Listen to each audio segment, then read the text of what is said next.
നിങ്ങൾ രോഗമുള്ളവരുണ്ട്, സാമ്പത്തിക കടങ്ങളിൽ നട്ടം തിരിയുന്നവരുണ്ട്, പലതരത്തിൽ മാനസിക ശാരീരിക ക്ലേശങ്ങൾ അനുഭവിക്കുന്നവരുണ്ട്, കുടുംബ സമാധാനം ഇല്ലാത്തവരുണ്ട്.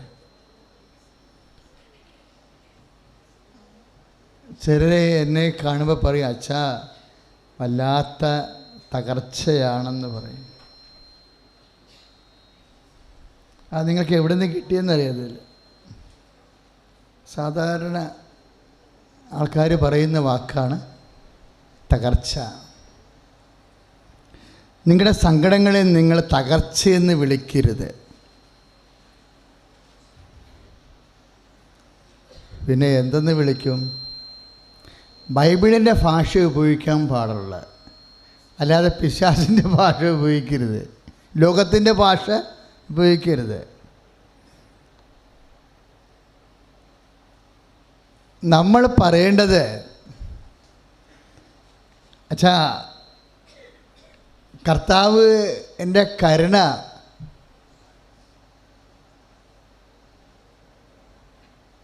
ലഭിക്കേണ്ട ഒരു അവസ്ഥയിലാണ് ഞാൻ. Price the Lord. ഒന്ന് പറഞ്ഞേ, കർത്താവിൻ്റെ കരുണ ലഭിക്കേണ്ട ഒരവസ്ഥയിലാണ് ഞാൻ. അതാണ് സംഭവം, അതാണ് സത്യം. നമ്മളെ ഉടമ്പടി ചെയ്തിരിക്കുന്നതിൻ്റെ ഒരു ഉദ്ദേശം എന്താ? കർത്താവിൻ്റെ കരുണ ലഭിക്കാനാണ്. കർത്താവിൻ്റെ കൈ നീണ്ടു വരണം നമ്മുടെ കുടുംബത്തിലേക്ക്. അതാണ് നമ്മുടെ ഉദ്ദേശം. കർത്താവിൻ്റെ കൈ നീണ്ടു വരണം, നമ്മുടെ രോഗത്തിനെ വന്ന് തൊടണം. എനിക്കൊരു ചേച്ചിയുടെ സാക്ഷി ഇഷ്ടപ്പെട്ട ഭയങ്കരമായിട്ട്. അവരറിഞ്ഞില്ല അവരെ കർത്താവ് സുഖപ്പെടുത്തിയത്. 5 കൊല്ലമായിട്ട് അവർക്ക് കുനിയാൻ പറ്റാതിരുന്നല്ലേ. ഉടമ്പടി ചെയ്ത് കഴിഞ്ഞപ്പോഴേ അറിയാതെ അവർ കുനിഞ്ഞ് കാലെ തൊട്ടപ്പോൾ പിന്നെയാണ് തിരിച്ചറിഞ്ഞ, കർത്താവേ എനിക്കിത് തൊടാൻ പറ്റുന്നില്ല എന്നല്ല 5 കൊല്ലമായിട്ട് കർത്താവ് എന്നെ സുഖപ്പെടുത്തി എന്നവർ തിരിച്ചറിഞ്ഞു. Price the Lord. ഹല്ലേലൂയ. അപ്പം ചില അനുഗ്രഹങ്ങൾ കുറച്ച് കഴിഞ്ഞ് നമുക്ക് തിരിച്ചറിയാൻ പറ്റത്തുള്ളതേ ഉള്ളൂ. പക്ഷേ ഇതെല്ലാം ഒരു തിരിച്ചറിയുന്ന വിഷയമാണ്. നിനക്കറിയാമല്ലോ, ദൈവത്തിന് കാലവും സമയവും ഒന്നും ഇല്ലാത്തത് കാരണം നമ്മൾ പ്രാർത്ഥിക്കുന്ന മുമ്പ് തന്നെ നിങ്ങളുടെ ആവശ്യം എന്താണെന്ന് അറിയുന്നെന്ന് ഈശോ പറഞ്ഞില്ലേ. അറിയുമ്പോൾ തന്നെ ആ വിഷയം അവിടുന്ന് ഏറ്റെടുക്കും. പക്ഷേ പ്രശ്നമുള്ളതെന്ന് വെച്ചാൽ അറിയുന്ന കർത്താവിൻ്റെ കൈ നമ്മളിലേക്ക് നീണ്ടു വരണതിനെങ്കിൽ എന്ത് ചെയ്യണം? കർത്താവിന് കരുണ തോന്നണം. അതാണ് വിഷയം. കർത്താവിൻ്റെ കൈ നിൻ്റെ കുടുംബത്തിലേക്ക് നീണ്ടു വരണമെങ്കിൽ എന്ത് തോന്നണം? കർത്താവിന് നിന്നോട് കരുണ തോന്നണം. കാര്യം 2 കോടി കടം 3 കോടി കടമെന്നൊക്കെ പറയുമ്പോഴേ എനിക്കിപ്പോൾ ഒന്നും ഫീൽ ചെയ്യത്തില്ല. പണ്ടൊക്കെ ഞാനൊക്കെ ദൈവമേ കടം എങ്ങനെ കൊടുക്കും മനുഷ്യർ എന്ന് പറയും. ഇന്നിപ്പോൾ നമ്മൾക്കറിയാം, അമ്മ ഒന്ന് വിചാരിച്ചാൽ ഈശോ അതിൻ്റെ അപ്പുറത്തതും ചെയ്യുമെന്ന്. ഇപ്പോൾ ഒരു സാക്ഷി നമ്മൾ കേട്ടില്ലേ, അവർക്ക് പോലും അറിയത്തില്ല അവരുടെ അക്കൗണ്ടിൽ ആരാ കാശിട്ടതെന്ന്. ആ അക്കൗണ്ടിൻ്റെ ഉടമസ്ഥന് ആരാണ് അവരുടെ അക്കൗണ്ടിലേക്ക് കാശിട്ടതെന്ന് അറിയത്തില്ല. അപ്പോൾ ആ വചനമൊക്കെ കേൾക്കുമ്പോൾ എൻ്റെ മനസ്സിൽ വരണ എന്താ അറിയാവോ? നിങ്ങൾക്ക് അറിയാത്ത മന്ന, അജ്ഞാത അപ്പം എന്നൊക്കെ പറഞ്ഞ് ബൈബിളിൽ വലിയ ഒരു അപ്പം തന്നത്, അപ്പം എവിടുന്ന് വന്നെന്ന് അറിയത്തില്ല, എവിടുന്ന് വരുന്നുവെന്ന് അറിയത്തില്ല. അതുകൊണ്ടാണ് മണവാളൻ വെള്ളം വീഞ്ഞായി കഴിഞ്ഞപ്പോഴേ ആ കാര്യസ്ഥൻ ചെന്ന്, സ്റ്റീവാർഡ് ചെന്ന് മണവാളിനോട് ചോദിക്കും. അതിൻ്റെ കഷ്ടം അതാണ്. നീ എന്താ ഇത്രയും നാൾ ഈ നല്ല വീഞ്ഞ് സൂക്ഷിച്ച് വെച്ചിരുന്നു? കാര്യം എന്താണ്? അതെവിടെ നിന്ന് വന്നെന്ന് അറിയത്തില്ല. ആർക്കറിയത്തില്ല? കാര്യസ്ഥിനി അറിയത്തില്ല. വെള്ളം കോരിയവർക്കറിയാം. വിറക് വെട്ടിയവർക്കും അറിയാം. ആ ചില്ലറക്കാരിയല്ല. ചില കാര്യങ്ങൾ എവിടുന്ന് ദൈവത്തിൽ നിന്ന് അനുഗ്രഹം വന്ന് ഒരു പക്ഷേ ഇതിനെക്കുറിച്ചൊക്കെ ആധികാരികമായിട്ട് അറിയേണ്ടവർക്ക് അറിയണമെന്ന് നിർബന്ധമില്ല. പക്ഷേ ദൈവമെന്നും പറഞ്ഞ് നടക്കുന്ന അയ്യോപാവികളുണ്ടല്ലോ, വെള്ളം കോരികളും വിറക് വെട്ടുകാരികൾ. ബൈബിൾ പറയുന്നുണ്ടത്. അത് വെള്ളം കോരിയ ഭൃത്യന്മാർക്ക് മാത്രമേ അറിയാമായിരുന്നുള്ളൂ അതെങ്ങനെയാണ് വന്നതെന്ന്. ഇത് തന്നെ നമ്മുടെ അനുഗ്രഹങ്ങൾ സംഭവിക്കേണ്ടത്. ആരോട് പറഞ്ഞാലും സമ്മതിക്കത്തില്ല ആ അക്കൗണ്ടിലെ പൈസ എങ്ങനെ വന്നു. പക്ഷേ അവർക്കറിയാം. അവർ പറയും മാതാവ് കൊണ്ടുവന്ന് ഇട്ടതാണെന്ന് പറയും. വെള്ളം കോരിയ ഭൃത്യന്മാർക്കറിയാം അതെങ്ങനെയാണ് വെള്ളം വീഞ്ഞായെന്ന്. സ്തുതിയുടെ ഹല്ലേലൂയ.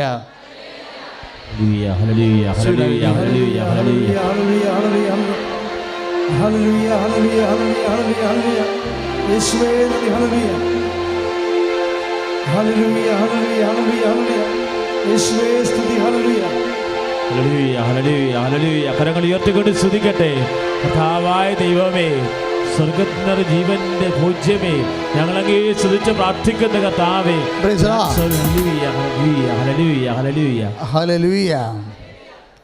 പക്ഷെ ഇങ്ങനെ കർത്താവിൻ്റെ കൈ നമ്മളിലേക്ക് നീണ്ടു വരണമെങ്കിൽ കർത്താവിൽ എന്ത് ഒരു മാറ്റം ഉണ്ടാകണം? ദൈവത്തിന് മാറ്റം ഉണ്ടാവത്തില്ലെന്ന് നമുക്കറിയാം. അബ്സ്ട്രാക്റ്റ് പ്യുവറായിട്ടെന്നൊക്കെ ഞങ്ങൾ ഫിലോസഫി പഠിക്കും. പക്ഷേ മനുഷ്യൻ്റെ ജീവിത പ്രശ്നങ്ങളുടെ മേലെ തീരുമാനമെടുക്കുന്നത് ദൈവത്തിൻ്റെ ബുദ്ധിയല്ല, ദൈവത്തിൻ്റെ ഹൃദയമാണ്. ഹൃദയത്തിനെ സംബന്ധിച്ചിടത്തോളം അത് മാറ്റത്തിന് വിധേയമാണ്. അതുകൊണ്ടാണ് മോശസ് പ്രാർത്ഥിച്ചപ്പോഴേ കർത്താവ് തീരുമാനത്തിൽ നിന്ന് മാറിയെന്നൊക്കെ പറയത്തില്ലേ. കർത്താവ് മോശസ് പ്രാർത്ഥിച്ചപ്പോൾ പ്രാർത്ഥിക്കേണ്ടവൻ പ്രാർത്ഥിച്ചാൽ കർത്താവ് ഇസ്രായേലിനെ ശിക്ഷിക്കണമെന്നുള്ള തീരുമാനത്തിൽ നിന്ന് കർത്താവ് മാറി. അപ്പോൾ ദൈവത്തിന് മാറ്റം ഉണ്ടാകണേ എങ്ങനെയാ? കർത്താവിൻ്റെ കൈ നിൻ്റെ രോഗങ്ങളിലേക്ക് കടങ്ങളിലേക്ക് ഇങ്ങനെ അടുത്ത് വരണത് എങ്ങനെയാണ്? ബൈബിൾ പറയും അവന് കരുണ തോന്നുമ്പോഴാണെന്ന് പറയും, അല്ലേ? കർത്താവിന് കരുണ തോന്നി കൈ നീട്ടിയെന്നാണ് ബൈബിൾ പറയണത്. മർക്കോസിൻ്റെ സുവിശേഷം 1:41. മർക്കോസിൻ്റെ സുവിശേഷം 1-ാം അധ്യായം 41-ാം വാക്യം. വളരെ സിമ്പിളാണ്. കുഷ്ഠരോഗിയോടാണ്. കർത്താവ് അങ്ങയ്ക്ക് മനസ്സുണ്ടെങ്കിൽ, അപ്പോൾ കർത്താവിൻ്റെ രണ്ട് കാര്യങ്ങളാണ്. മനസ്സില്ലാത്ത അവസ്ഥയും വരാം, മനസ്സുള്ള അവസ്ഥയും വരാം. അപ്പോൾ നമ്മളെ കാണുമ്പോൾ ദൈവത്തിന് മനസ്സുണ്ടാവണം, അല്ലേ? മനസ്സുണ്ടെങ്കിൽ തീർച്ചയായിട്ടും. ഇപ്പോൾ ദൈവത്തിന് മനസ്സ് വരുത്താൻ എന്താ മാർഗം? ഇപ്പം കർത്താവിൻ്റെ കൈ നീണ്ടു വന്നത് എങ്ങനെയാ? മർക്കോസ് 1:41 കരുണ തോന്നിയപ്പോഴാണ്. നമ്മളെ കണ്ട കർത്താവിന് കരുണ തോന്നണം. ഒരുത്തൻ ജില്ലയെ അള്ളിപ്പിടിച്ചിരുന്നില്ലേ? 12 സിഗരറ്റൊക്കെ 2-3 കൂട് സിഗരറ്റ് ഒരു ദിവസം വലിക്കുന്ന മകൻ, അവനെ വിളിച്ചപ്പോൾ അവൻ വന്നല്ല, അമ്മ വിളിച്ചപ്പോൾ വന്നില്ലേ? ചില്ലയിൽ അള്ളിപ്പിടിച്ചിരുന്നെന്നല്ലേ പറയണത്. എന്നിട്ട് പറഞ്ഞു, മകനെ അമ്മയുടെ പെട്ടിയിട്ടും പോടാ. അമ്മയോട് പറഞ്ഞ് കണ്ണുനീരോടെ, ഇനി ഒരിക്കലും ഇതിലേക്ക് വന്ന് വീഴാൻ എന്നെ അനുവദിക്കല്ലേ എന്ന് ഇപ്പം കരുണ കാണിച്ച്. അതൊക്കെ ഭയങ്കരമായ സംഭവമല്ലേ ശരിക്കും? ദൈവത്തിന് കരുണ തോന്നി അവനോട്. കാര്യം എന്താ? അവരുടെ വർത്തമാനം കേട്ടപ്പോഴാണ് കരുണ തോന്നണത്. എന്നിട്ട് അവരുടെ വിശ്വാസമില്ലേ? കർത്താവ് എപ്പോഴും കാണുന്ന ഒരു സംഭവമുണ്ട്. എന്താ? തളർവാദ രോഗി കട്ടിലോടുകൂടെ താഴേക്ക് ഇറക്കിയപ്പോൾ എന്താ പറയണത്? 2:9 മർക്കോസിൻ്റെ സുവിശേഷത്തിൽ കർത്താവ് അവിടെ വിശ്വാസം കണ്ട് എന്നാ പറയണത്, അല്ലേ? വിശ്വാസം കാണുകയും ചെയ്യാം, വിശ്വാസം കേൾക്കുകയും ചെയ്യാം. ഇപ്പോഴേ വിശ്വാസം കേൾക്കുകയാണ് ചെയ്യണത്.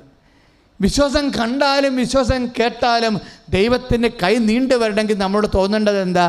കരുണയാണ്. കരുണ തോന്നണം. കർത്താവിന് നമ്മോട് കരുണ തോന്നണമെങ്കിൽ എന്ത് സംഭവിക്കണം? കർത്താവ് പറഞ്ഞില്ലേ, നിങ്ങൾക്ക് കരുണ തോന്നിയാൽ എനിക്കും കരുണ തോന്നും. നമുക്ക് കരുണ തോന്നിയാലേ, അതല്ലേ ദുഷ്ടഭൃത്യ, ഞാൻ നിന്നോട് കരുണ കാണിച്ചതുപോലെ നീ നിൻ്റെ സഹഭൃത്യനോട് കരുണ കാണിക്കേണ്ടതായിരുന്നില്ലേ എന്നാണ് ചോദിക്കുന്നത്. Price the Lord. അപ്പോൾ ദൈവത്തിന് നമ്മോട് കരുണ തോന്നാനുള്ള കാരണം എന്താ? മത്തായിയുടെ ശ്ലീഹായുടെ സുവിശേഷം 18:33. മത്തായി 18:33 എന്താണ്? നമ്മൾ ഇപ്പം നിങ്ങൾ ഉടമ്പടി പ്രകാരം കാരുണ്യപ്രവൃത്തി ചെയ്യുന്നുണ്ട്. ഇപ്പോൾ കാരുണ്യപ്രവൃത്തി തന്നെ 2 തരമുണ്ട്. ആധ്യാത്മികമുണ്ട്, ശാരീരികമുണ്ട്. എനിക്ക് വിശന്ന് നിങ്ങൾ എനിക്ക് ഭക്ഷിക്കാൻ തന്നു, ഞാൻ നഗ്നനായിരുന്നു നിങ്ങളെന്നെ ഉടുപ്പിച്ചു, ഞാൻ രോഗിയായിരുന്നു നിങ്ങളെന്നെ സന്ദർശിച്ചു എന്ന് പറയുന്നത് ശാരീരിക കാരുണ്യ പ്രവൃത്തിയാണ്. ആ ശാരീരിക കാരുണ്യ പ്രവൃത്തി ചെയ്യുമ്പോൾ നിങ്ങൾക്ക് അനുഗ്രഹം കിട്ടണമെന്ന് നിർബന്ധമില്ല. എന്താ കാര്യം? ഉടമ്പടി എടുത്തതിൻ്റെ പ്രകാരമായിട്ട് നിങ്ങൾ കർത്താവിനെ ഒപ്പിക്കാൻ വേണ്ടി കാട്ടിക്കൂട്ടി എന്തെങ്കിലും ഇനി വലിയപ്പനെ കുളിപ്പിക്കണമല്ലോ നാശം, ഉടമ്പടി എടുത്തു പോയതിൻ്റെ പേരിൽ കുളിപ്പിച്ചുകൊണ്ട് വരുമ്പോൾ പ്രശ്നം. ഇപ്പം നിങ്ങളുടെ അമ്മായിയപ്പൻ അല്ലെങ്കിൽ അപ്പൂപ്പൻ വ്രണം പിടിച്ച് കുളിക്കാതെയും പല്ല് തേക്കാതെയും ബോധമില്ലാതെയും ഈ പ്രാഥമിക കാര്യങ്ങളൊക്കെ കട്ടിലേസ് തന്നെ സാധിച്ച് അകൃതം പിടിച്ച് കിടക്കുകയാണ്. ഇയാളെ പോയി കുളിപ്പിക്കാനാണ് ഉടമ്പടി പറഞ്ഞിരിക്കുന്നത്. ഇയാളെ പോയി കുളിപ്പിക്കാൻ വേണ്ടി പറഞ്ഞിരിക്കുകയാണ്. കാരുണ്യവാ. രോഗിയെ സന്ദർശിക്കുന്നത് എന്താണ്? കാരുണ്യ പ്രവൃത്തിയാണ്. നിങ്ങളെ പത്രം കൊണ്ട് കൊടുക്കണില്ലേ, അത് എന്തിനാണ്? ഈശോനെ അറിയാത്തവരെ അറിയിക്കുക, അറിഞ്ഞവരെ ആഴപ്പെടുത്തുക. അതും കാരുണ്യ പ്രവൃത്തിയാണ്. എന്താ? കർത്താവിന് അവർക്ക് കൊടുക്കുക എന്നുള്ള, അറിയാത്തവർ അറിയിക്കുക എന്നുള്ള ആത്മാവിനോടുള്ള കാരുണ്യ പ്രവൃത്തിയാണത്. പ്രേക്ഷിത പ്രവർത്തനങ്ങൾ കാരുണ്യ പ്രവൃത്തിയാണ്. പക്ഷേ ഈ കാരുണ്യ പ്രവൃത്തി ആത്മാവിനോട് ചെയ്താലും ശരീരത്തോട് ചെയ്താലും നമ്മുടെ ഉള്ളിൽ എന്താണ് വേണ്ടത്? കാരുണ്യം വേണം. അല്ലാതെ നമ്മൾ ദൈവത്തോടൊരു എഗ്രിമെൻ്റ് ചെയ്തിട്ടുണ്ട്, ആ കരാർ പ്രകാരം ഞാൻ ഇന്ന കാര്യങ്ങൾ ചെയ്ത് ഒപ്പിച്ച് വെക്കുകയാണെന്ന് പറഞ്ഞു കഴിഞ്ഞാൽ നിങ്ങളെ കാരുണ്യം ഉണ്ടാവണം നിർബന്ധമില്ല. ആദ്യം പ്രാർത്ഥിക്കേണ്ടത് എന്താ? ഇത് ചെയ്യാനുള്ള കാരുണ്യം തരണമെന്ന് പ്രാർത്ഥിക്കണം. എന്താ? ഉടമ്പടി ഇല്ലെങ്കിലും ചെയ്യണം. മനസ്സിലായില്ലേ?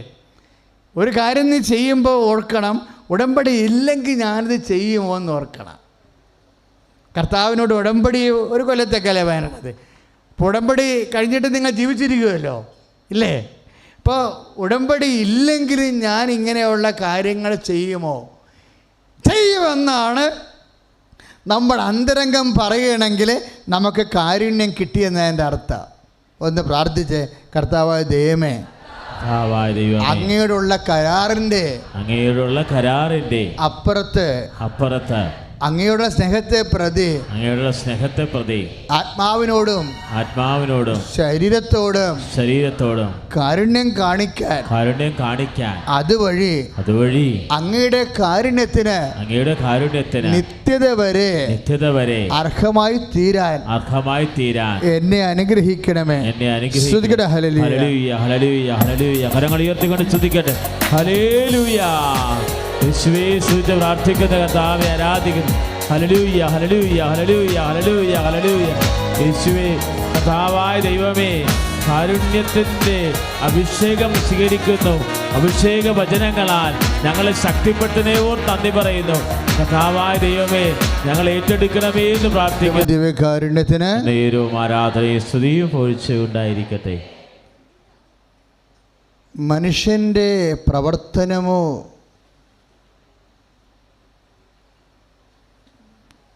ദൈവമല്ല, ദൈവത്തിൻ്റെ കൃപയാണ് എല്ലാത്തിൻ്റെയും അടിസ്ഥാനം. അങ്ങനൊരു വചനമുണ്ട്. എപ്പോഴും നമ്മൾ ചിന്തിക്കണം, നമ്മൾ ഉടമ്പടിയിൽ എന്തെഴുതിയിട്ടാലും മനുഷ്യൻ്റെ ആഗ്രഹമോ ദൈവമല്ല, ആഗ്രഹമോ പ്രവൃത്തിയോ അല്ല. ഒന്ന് പറഞ്ഞ്, മനുഷ്യൻ്റെ ആഗ്രഹമോ പ്രവൃത്തിയോ അല്ല, ദൈവത്തിൻ്റെ കൃപയാണ് എല്ലാത്തിൻ്റെയും അടിസ്ഥാനം. റോമാലേഖനമാണ് 9:16. റോമാ 9:16. ഒന്ന് പറഞ്ഞ്, മനുഷ്യൻ്റെ ആഗ്രഹമോ പ്രവൃത്തിയോ അല്ല ദൈവത്തിൻ്റെ കൃപയാണ് എല്ലാത്തിൻ്റെയും അടിസ്ഥാനം. അപ്പോൾ എപ്പോഴും കളി അറിഞ്ഞാണ് കരുക്കൾ നീക്കേണ്ടത്. വചനം പഠിക്കണത് എന്തിനാ? വചനം പഠിക്കുന്നതിൻ്റെ ഉദ്ദേശം, ഇപ്പം തന്നെ ഉദാഹരണം, നമ്മൾ എന്തെല്ലാം കാര്യങ്ങൾ ഉടമ്പടിയിൽ എഴുതി വെക്കുന്നു അല്ലേ? അപ്പോൾ അച്ഛന് പറയാനുള്ളത് എന്താണെന്നറിയാമോ? ഈ ഉടമ്പടിക്ക് പുറത്ത് ഒത്തിരി കാര്യങ്ങൾ ഇപ്പോൾ സംഭവിക്കുന്നുണ്ട്. അതെന്നാ എന്തുകൊണ്ടാണ് അങ്ങനെ സംഭവിക്കുന്നത്? നിങ്ങളുടെ കാൽക്കുലേഷനിൽ വന്ന മിസ്കാൽക്കുലേഷനാണ്, നിങ്ങളുടെ കണക്കൂടലിൽ വന്ന ചെറിയ പെശക. കാര്യം എന്ന് വെച്ച് കഴിഞ്ഞാൽ നിങ്ങളുടെ പ്രയോറിറ്റി തീരുമാനിക്കുന്നതിൽ, പ്രയോറിറ്റി എന്ന് പറയുന്നത് എന്താണ്? മുൻഗണന തീരുമാനിക്കുന്നതിൽ ഒരു മെഡിറ്റേഷൻ ഇല്ലാതെ വന്നുകൊണ്ടാണ് അങ്ങനെ സംഭവിച്ചത്. മുൻഗണന തീരുമാനിക്കുമ്പോൾ, ആവശ്യങ്ങളുടെ മുൻഗണന ഇല്ലേ, അത് തീരുമാനിക്കുമ്പോൾ ഒരു ചെറിയൊരു ധ്യാനം വേണം, ഇരുന്ന് ആലോചിച്ചിട്ട് വേണം അത് ചെയ്യാൻ. കാര്യം ദൈവത്തിനെ സംബന്ധിച്ചിടത്തോളം നമ്മളുടെ മുൻഗണന നല്ലവണ്ണം അറിയാം.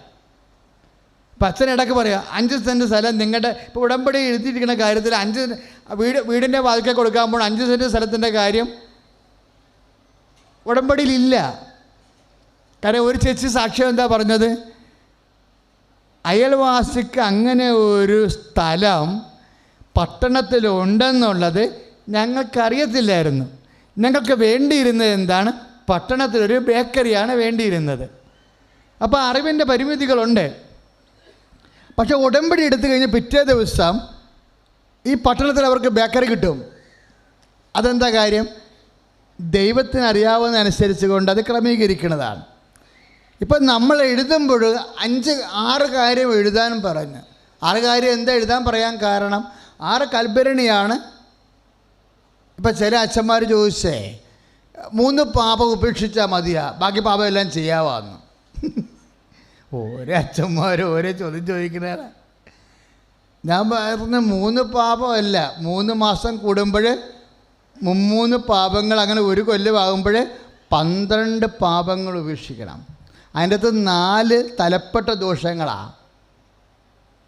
ഒരു 12 പാപങ്ങൾ നമ്മുടെ ജീവിതത്തിൽ നിന്ന് നമ്മൾ ഉപേക്ഷിച്ച് കഴിയുമ്പോൾ തന്നെ ആരാകും? നമ്മളൊരു വേദസാക്ഷിയാകും. ഉടമ്പടി നിങ്ങളെ ഒരു വിശ്വാസിയെ വിശുദ്ധനാക്കി മാറ്റും. അതുകൊണ്ടാണ് ഞങ്ങൾ ഇത്രയും കാർക്കശ്യം എടുക്കുന്നത്. എന്താ വെച്ചാൽ നമ്മളോട് പറഞ്ഞിരിക്കുന്നത് എന്താണ്? ഇതാണ് ദൈവഹിതം, നിങ്ങളുടെ വിശുദ്ധീകരണം. ദൈവത്തിൻ്റെ ഹിതമനുസരിച്ച് 1 തെസ്സലോനിക്ക 5:19 അനുസരിച്ച് കൊണ്ട്, അല്ല 3:19 അനുസരിച്ച് കൊണ്ട് ദൈവ തിരുസന്നിധി നമ്മൾ വിശുദ്ധിയുള്ളവരായി തീർന്നാൽ പിന്നെ എന്താ? നിസ്സാരമല്ലേ കാര്യങ്ങൾ. എബ്രാഹത്തിനോടും പറഞ്ഞതും മോസസിനോടും പറഞ്ഞതും ഈശോ വന്നപ്പോൾ പറഞ്ഞതും എല്ലാം ഒന്നാണ്. എന്താണ്? നീ എൻ്റെ മുമ്പാകെ നടക്കുക, വിശുദ്ധിയുള്ളവനാവുക. ഉടമ്പടി നിങ്ങളെ വിശുദ്ധരാക്കും. അപ്പം നിങ്ങൾ ഉടമ്പടി ചെയ്യുന്ന ആൾക്കാരെല്ലാവരും വിശുദ്ധി കർത്താവിൻ്റെ വചനങ്ങളിൽ നമ്മളെ രേഖപ്പെടുത്തിയിരിക്കുന്നു. നിങ്ങൾക്കറിയാമല്ലോ, ഇപ്പോൾ എബ്രഹാത്തിനോട് പറഞ്ഞു, നീ എൻ്റെ മുമ്പാകെ നടന്ന് വിശുദ്ധിയുള്ളവനാകാൻ പറഞ്ഞു. അപ്പോൾ നമ്മളത് എപ്പോഴും ധ്യാനിക്കുന്ന വിഷയമാണ്. എന്താ? എബ്രഹാത്തിന് വാഗ്ദാനം കൊടുത്ത്, സ്ഥലവും കൊടുത്ത്, സന്താനവും കൊടുത്ത്. എബ്രഹാത്തിന് വേണ്ടിയിരുന്നത് എന്താ? സ്വന്തമായൊരു സ്ഥലവും സ്വന്തമായ സന്താനവും. ഇപ്പോൾ സ്വന്തം കാര്യങ്ങൾക്ക് പ്രാധാന്യമുണ്ട് ഇല്ലേ? നമ്മളെ സ്വന്തം കാര്യങ്ങൾക്ക് പ്രാധാന്യമുണ്ട്. എബ്രഹാത്തിന് പറഞ്ഞു, എനിക്ക് സ്വന്തമായ സ്ഥലവും സ്വന്തമായ സന്താനവുമാണ്. അപ്പം ഞാൻ എപ്പോഴും മക്കളില്ലാത്തവർക്ക് വേണ്ടി പ്രാർത്ഥിക്കുമ്പോൾ ഞാനൊരു വാക്ക് ചേർത്ത് പ്രാർത്ഥിക്കും. എന്താ? കർത്താവേ, ഇവരുടെ രക്തത്തിൽ തന്നെ അവർക്ക് കുഞ്ഞുങ്ങളെ കൊടുക്കാൻ പറയും. എന്നുവെച്ചാൽ ഞാൻ അഡോപ്ഷൻ പോലും അംഗീകരിക്കത്തില്ല. ഒരു നിവർത്തിയ ലാസ്റ്റ് ഓപ്ഷനായിട്ടാണ് നമ്മൾ ദത്തിലേക്ക് പോണത്. ആദ്യ അക്ഷരം കുറിച്ച വിശേഷങ്ങൾ ഇവിടെ ഞായറാഴ്ച പ്രസംഗത്തിൽ സൂചിപ്പിച്ചപ്പോൾ നമ്മുടെ ബ്രിട്ടാസച്ചനില്ലേ, പണ്ട് ഇവിടെ ജോലി ചെയ്ത് ഇപ്പോൾ സ്വിറ്റ്സർലൻഡ് മാതാവിൻ്റെ ഇവിടെ വർക്ക് ചെയ്യുക. ബ്രിട്ടാസച്ചൻ ഈ പ്രോഗ്രാം ലൈവായിട്ട് കണ്ടിട്ട് എഡിവേറ്ററിനെ വിളിച്ചിട്ട് പറഞ്ഞു, അച്ഛൻ ആ പറഞ്ഞത് കുറച്ചുകൂടി വിശദീകരിച്ച് പറയണമെന്ന്. എന്താ സംഭവിച്ചത്? എഴുത്ത് തുടങ്ങിച്ചപ്പോൾ സംഭവിച്ചത്, കഴിഞ്ഞ ഞായറാഴ്ച ഉച്ചയ്ക്ക് എഴുത്ത് തുടങ്ങിച്ചപ്പോഴേ ഒരു നവീൻ കൃഷ്ണ എന്ന് പറഞ്ഞ കുഞ്ഞിനെ എഴുത്ത് തുടങ്ങിച്ച്. അപ്പോൾ നവീൻ കൃഷ്ണൻ എൻ്റെ മടി കൊണ്ടുവന്ന് അപ്പനും അമ്മയും വെക്കുമ്പോഴേ എന്നോട് പറഞ്ഞൊരു വാക്കുണ്ട്. എന്താ? അച്ഛാ, നമ്മുടെ അൾത്താരയിൽ നിന്ന് മാതാവ് തന്ന കുഞ്ഞാണെന്ന് പറഞ്ഞു. നമ്മുടെ അൾത്താരയിൽ നിന്ന് മാതാവ് തന്ന കുഞ്ഞാണെന്ന്. അപ്പോൾ ഞാൻ ഈ കുഞ്ഞിനെ എപ്പോൾ കിട്ടിയെന്ന് ചോദിച്ചു. ഇതിനെ ഞങ്ങൾ ഉടമ്പടി ചെയ്ത് വാങ്ങിച്ചതാണ്. അപ്പോൾ എനിക്ക് വല്ലാത്ത സന്തോഷമായി. കാര്യം ഉടമ്പടി തുടങ്ങിയത് സെപ്റ്റംബർ മാസം, നവംബർ മാസം 2015. അപ്പോൾ നവംബർ മാസം 2015 ഉടമ്പടി തുടങ്ങിയത്. അപ്പോൾ ഡിസംബറിലാണ് ഇവർ ഉടമ്പടി ചെയ്തത്. അപ്പോൾ ഈ ഡിസംബറിൽ ഉടമ്പടി ചെയ്യുമ്പോൾ ഇന്നിപ്പോൾ ഉടമ്പടി ചെയ്യുകയെന്ന് പറഞ്ഞു കഴിഞ്ഞാൽ 2.5 മണിക്കൂർ ആണ് ശുശ്രൂഷയുടെ സമയമെന്ന് പറയുന്നത്. ഇപ്പോൾ ഇന്നലെ രാവിലെ വന്നവർ രാത്രിയാണ് പോയത്. 1300 പേരാണ് ഇന്നലെ ഉടമ്പടി ചെയ്തത്. നേരത്തെക്കാർ 300-ലാണ് പോയിക്കൊണ്ടിരുന്നത്. ഇന്നലെ ഫ്രീ ഡേറ്റ് ആയ 1300 പേരാണ്. അപ്പോൾ ഇവർ ഉടമ്പടി ചെയ്യുമ്പോൾ ഇവിടെ ഉണ്ടായിരുന്നത് എത്ര പേരാണെന്ന്? 5 പേര്. 2015 ഡിസംബർ മാസം ഈ നവീൻ കൃഷ്ണയുടെ മാതാപിതാക്കന്മാർ ഉടമ്പടി ചെയ്യുമ്പോൾ 5 പേരാണ് ഉണ്ടായത്. ഒരു തിരക്കുമില്ലായിരുന്നു. ഞങ്ങൾക്കൊക്കെ ഉടമ്പടി കിട്ടിയിട്ട് അമ്മ ഇതിനെക്കുറിച്ച് എല്ലാ വശങ്ങളും അറിയാൻ പാടില്ലാത്തൊരു കാലമായിരുന്നു. അതിൻ്റെ സ്കെൽട്ടം മാത്രമേ അമ്മ തന്നുള്ളായിരുന്നു. വിശുദ്ധീകരിക്കുക, ദൈവം ശക്തീകരിക്കുക എന്നുള്ളത് മാത്രമേ അന്ന് പറഞ്ഞുള്ളായിരുന്നു. അപ്പോഴേ അത് രൂപപ്പെട്ട് വന്നപ്പോഴേ ഈ മാതാപിതാക്കന്മാരെ ഇപ്പോൾ ഇന്ന് 6 കൊല്ലമായിട്ട് മക്കളില്ലാത്തവർ ഇത് സാക്ഷ്യം പറഞ്ഞല്ലേ. 38 വർഷമായിട്ട് കല്യാണം കഴിക്കാത്തവർ ഇന്ന് സാക്ഷ്യം പറഞ്ഞു. അപ്പോൾ ഈ മാതാപിതാക്കന്മാർ 6 വർഷമല്ല, നവീൻ കൃഷ്ണയുടെ മാതാപിതാക്കന്മാർ 20 വർഷമായിട്ട് മക്കളില്ലാത്തവരാണ്. 20 വർഷമായിട്ട് മക്കളില്ലാത്തവരാണ്. അപ്പോഴവർ 20 വർഷം എന്ന് പറയുമ്പോൾ നമുക്കിന്ന് ലഭ്യമായിട്ടുള്ള എല്ലാ മാർഗങ്ങളും ഉപയോഗിച്ച് അവസാനം പരാജയപ്പെട്ട് ദൈവത്തിൻ്റെ തിരുസന്നിധിയിൽ വന്ന് അഭയം പ്രാപിക്കുമ്പോൾ ഉടമ്പടി ചെയ്യണവർ ഉടമ്പടി ചെയ്യുമ്പോൾ കർത്താവിൻ്റെ ഈ കല്ലിൽ നിന്ന് എബ്രഹാത്തിൻ്റെ സന്തതികളെ, ഇപ്പോൾ മത്തായി 3:9 നമ്മൾ എന്താ പറയണത്? ഈശോ എന്നാ പറഞ്ഞത്? ഈ കല്ലിൽ നിന്ന് എബ്രഹാത്തിൻ്റെ സന്തതികളെ ജനിപ്പിക്കാൻ ദൈവത്തിന് കഴിയും. ഒന്ന് പറഞ്ഞ്, ഈ കല്ലിൽ നിന്ന് എബ്രഹാത്തിൻ്റെ സന്തതികളെ ജനിപ്പിക്കാൻ ദൈവത്തിന് കഴിയും. എബ്രഹാത്തിൻ്റെ സന്തതികൾ എന്ന് പറയുന്നത് ആരാ?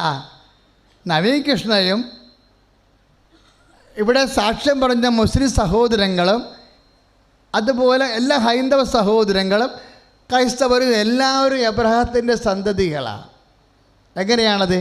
എബ്രഹാത്തിൻ്റെ വിശ്വാസത്തിൽ നമ്മൾ പങ്കെടുക്കുമ്പോഴാണ് നമ്മൾ എബ്രഹാത്തിൻ്റെ സന്തതികളായി മാറുന്നത്, ഇല്ലേ? ഇപ്പം ഈശോ എന്നാ പറഞ്ഞത്? ഈ കല്ലിൽ നിന്ന്, കല്ലാണെന്ന് വിചാരിച്ചോ, ശരീരം കല്ലാണെന്ന് വിചാരിച്ചോ, അവിടെ ബീജവുമില്ല, അണ്ടവുമില്ല. ഉള്ള ബീജത്തിന് ഓട്ടവുമില്ല, ഉള്ള ബീജത്തിന് മൂമെൻസുമില്ല, ഒന്നുമില്ല, കല്ലാണ്. ചില പറയാം, അച്ഛാ പീരീഡ്സ് ആയിട്ട് തന്നെ 6 മാസമായെന്ന് പറയും.